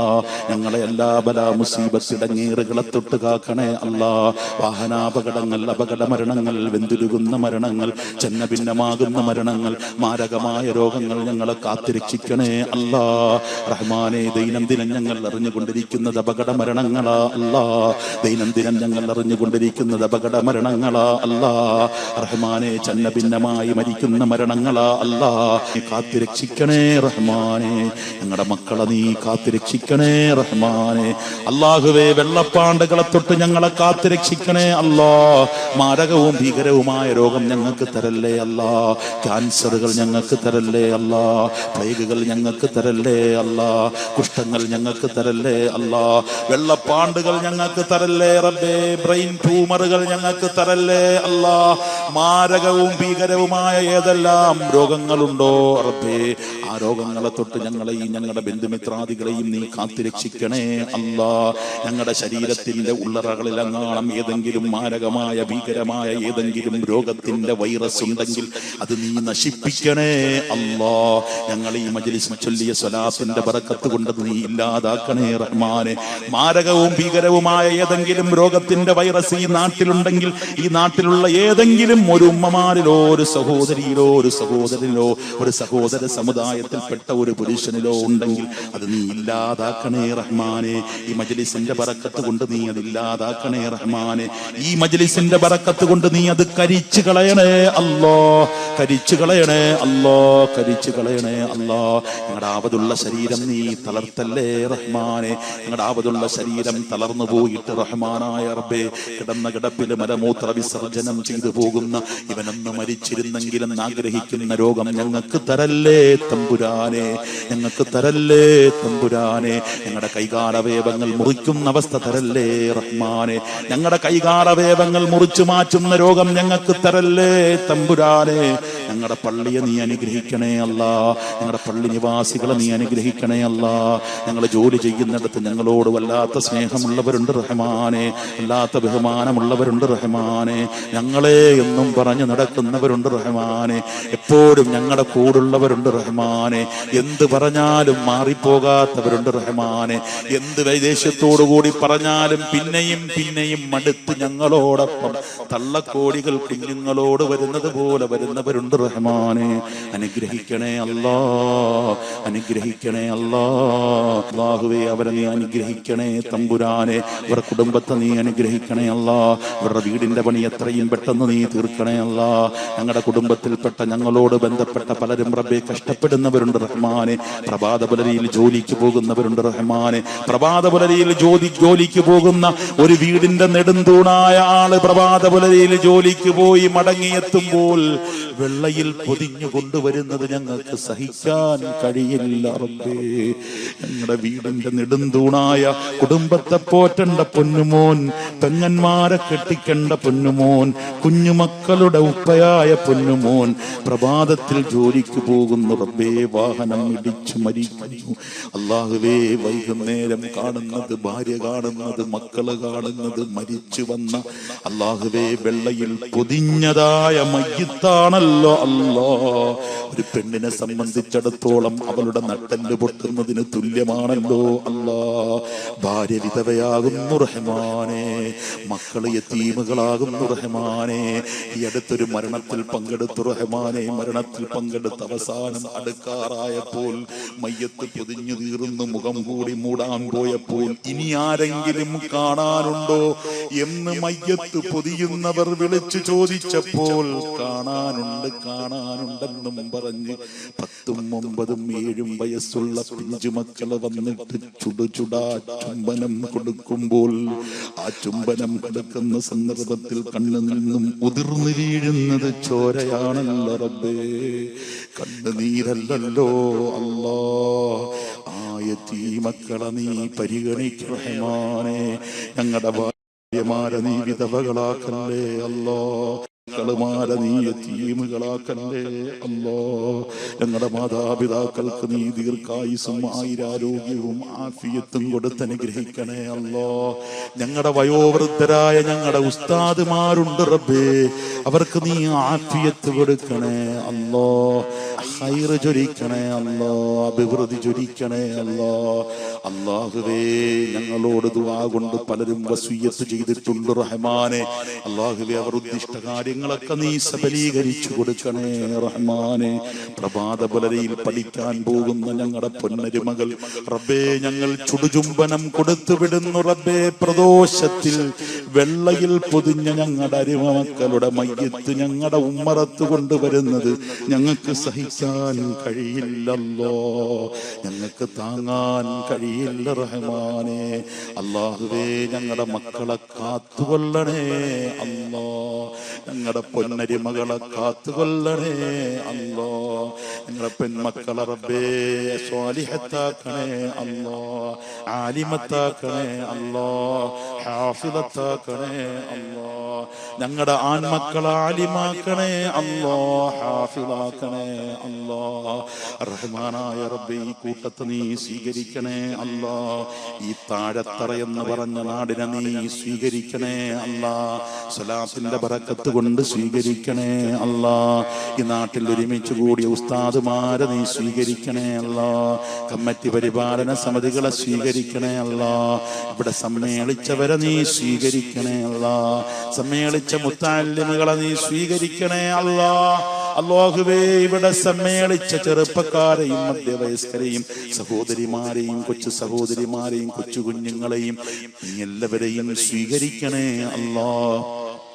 അല്ലാഹുവേ ഞങ്ങളുടെ വാദിന്റെ സ്റ്റേജുകളിൽ ഹദിയ ചോദിക്കുമ്പോൾ പെട്ടെന്ന് തന്നെ ഹദിയ തരുന്ന ഉമ്മപെങ്ങന്മാരുണ്ട് അവരെ നീ അനുഗ്രഹിക്കണേ സഹോദരന്മാരുണ്ട് അവരെ അനുഗ്രഹിക്കണേ റബ്ബേ നിന്റെ പ്രീതി കാംക്ഷിച്ചുകൊണ്ട് നിന്നെ കാംക്ഷിച്ചുകൊണ്ട് നിന്റെ സ്വർഗം കാംക്ഷിച്ചുകൊണ്ട് റബ്ബേ ഇവിടെ ഹദിയ കൊടുത്തവരുണ്ടല്ലോ അവരെ നീ സ്വീകരിക്കണേ ഖൈറിലാക്കണേ ഉമ്മയുടെ കബറിടം സ്വർഗത്തിന്റെ പൂന്തോപ്പാക്കാൻ ഹദിയ കൊടുത്തവരുണ്ട് റഹ്മാനെ അവരെയും നീ സ്വീകരിക്കണേ അവരുടെ ഉമ്മയുടെ കബറിടം നീ സ്വർഗത്തിന്റെ പൂന്തോപ്പാക്കണേ റഹ്മാനെ അല്ലാഹുവേ എന്റെ പ്രിയപ്പെട്ട സഹോദരൻ ഞങ്ങൾക്ക് ഭക്ഷണം തന്നവർ പാനീയം തന്നവർ ഉടുവസ്ത്രം തന്നവർ ഞങ്ങൾ ഓതിക്കൊണ്ടിരുന്നപ്പോൾ ഞങ്ങളെ കാത്തിരുന്ന് ഞങ്ങൾക്ക് ഭക്ഷണം തന്ന അല്ലാഹുവേ ഞങ്ങളുടെ ഉമ്മപെങ്ങന്മാർ ഞങ്ങളുടെ പ്രിയപ്പെട്ട പിതാക്കന്മാർ അവർ കബറിലാണല്ലോ അവരുടെ മണ്ണറകൾ മണിയറയാക്കി പരിപോഷിപ്പിക്കണേ അവരെയും ഞങ്ങളെയും എല്ലാം ജന്നാത്തുൻ നഈമിൽ ഒരുമിപ്പിക്കണേ ഞങ്ങൾക്ക് ഭക്ഷണം തന്നു എന്നുള്ള ഒറ്റ കാരണത്താൽ അവരെ ഹിസാബ് കൂടാതെ സ്വർഗത്തിൽ കടത്തണേ ഈ നാട്ടിലെ ഞങ്ങളുടെ ശബ്ദം ശ്രവിക്കുന്ന ഉമ്മപെങ്ങന്മാരുണ്ട് റബ്ബേ ഈ വയോവൃദ്ധരായ ഉമ്മമാർക്ക് നീ ദീർഘായുസ് കൊടുക്കണേ ആയിരാരോഗ്യം കൊടുക്കണേ ആഫിയത്ത് കൊടുക്കണേ ഞങ്ങളുടെ വാദിന്റെ സ്റ്റേജിൽ റബ്ബേ വിവാഹ പ്രായമെത്തിയിട്ടും വിവാഹം നടത്താത്തവരുണ്ട് റഹ്മാനെ അതിനുള്ള വരന്മാരെ ഒത്തുകിട്ടാത്തവരുണ്ട് റഹ്മാനെ ഈ മജ്ലിസിന്റെ ബറക്കത്ത് കൊണ്ട് അവരെ എത്രയും പെട്ടെന്ന് റഹ്മാനായ റബ്ബേ അനുയോജ്യരായ വരന്മാരെ കണ്ടെത്തി വിവാഹം കഴിക്കാനുള്ള തൗഫീഖ് കൊടുത്തനുഗ്രഹിക്കണേ ഈ മജ്ലിസിന്റെ ബറക്കത്ത് കൊണ്ട് നീ അനുഗ്രഹിക്കണേ റഹ്മാനായ റബ്ബേ ചെറുപ്പക്കാരുണ്ട് റബ്ബേ അവരെയും നീ അനുഗ്രഹിക്കണേ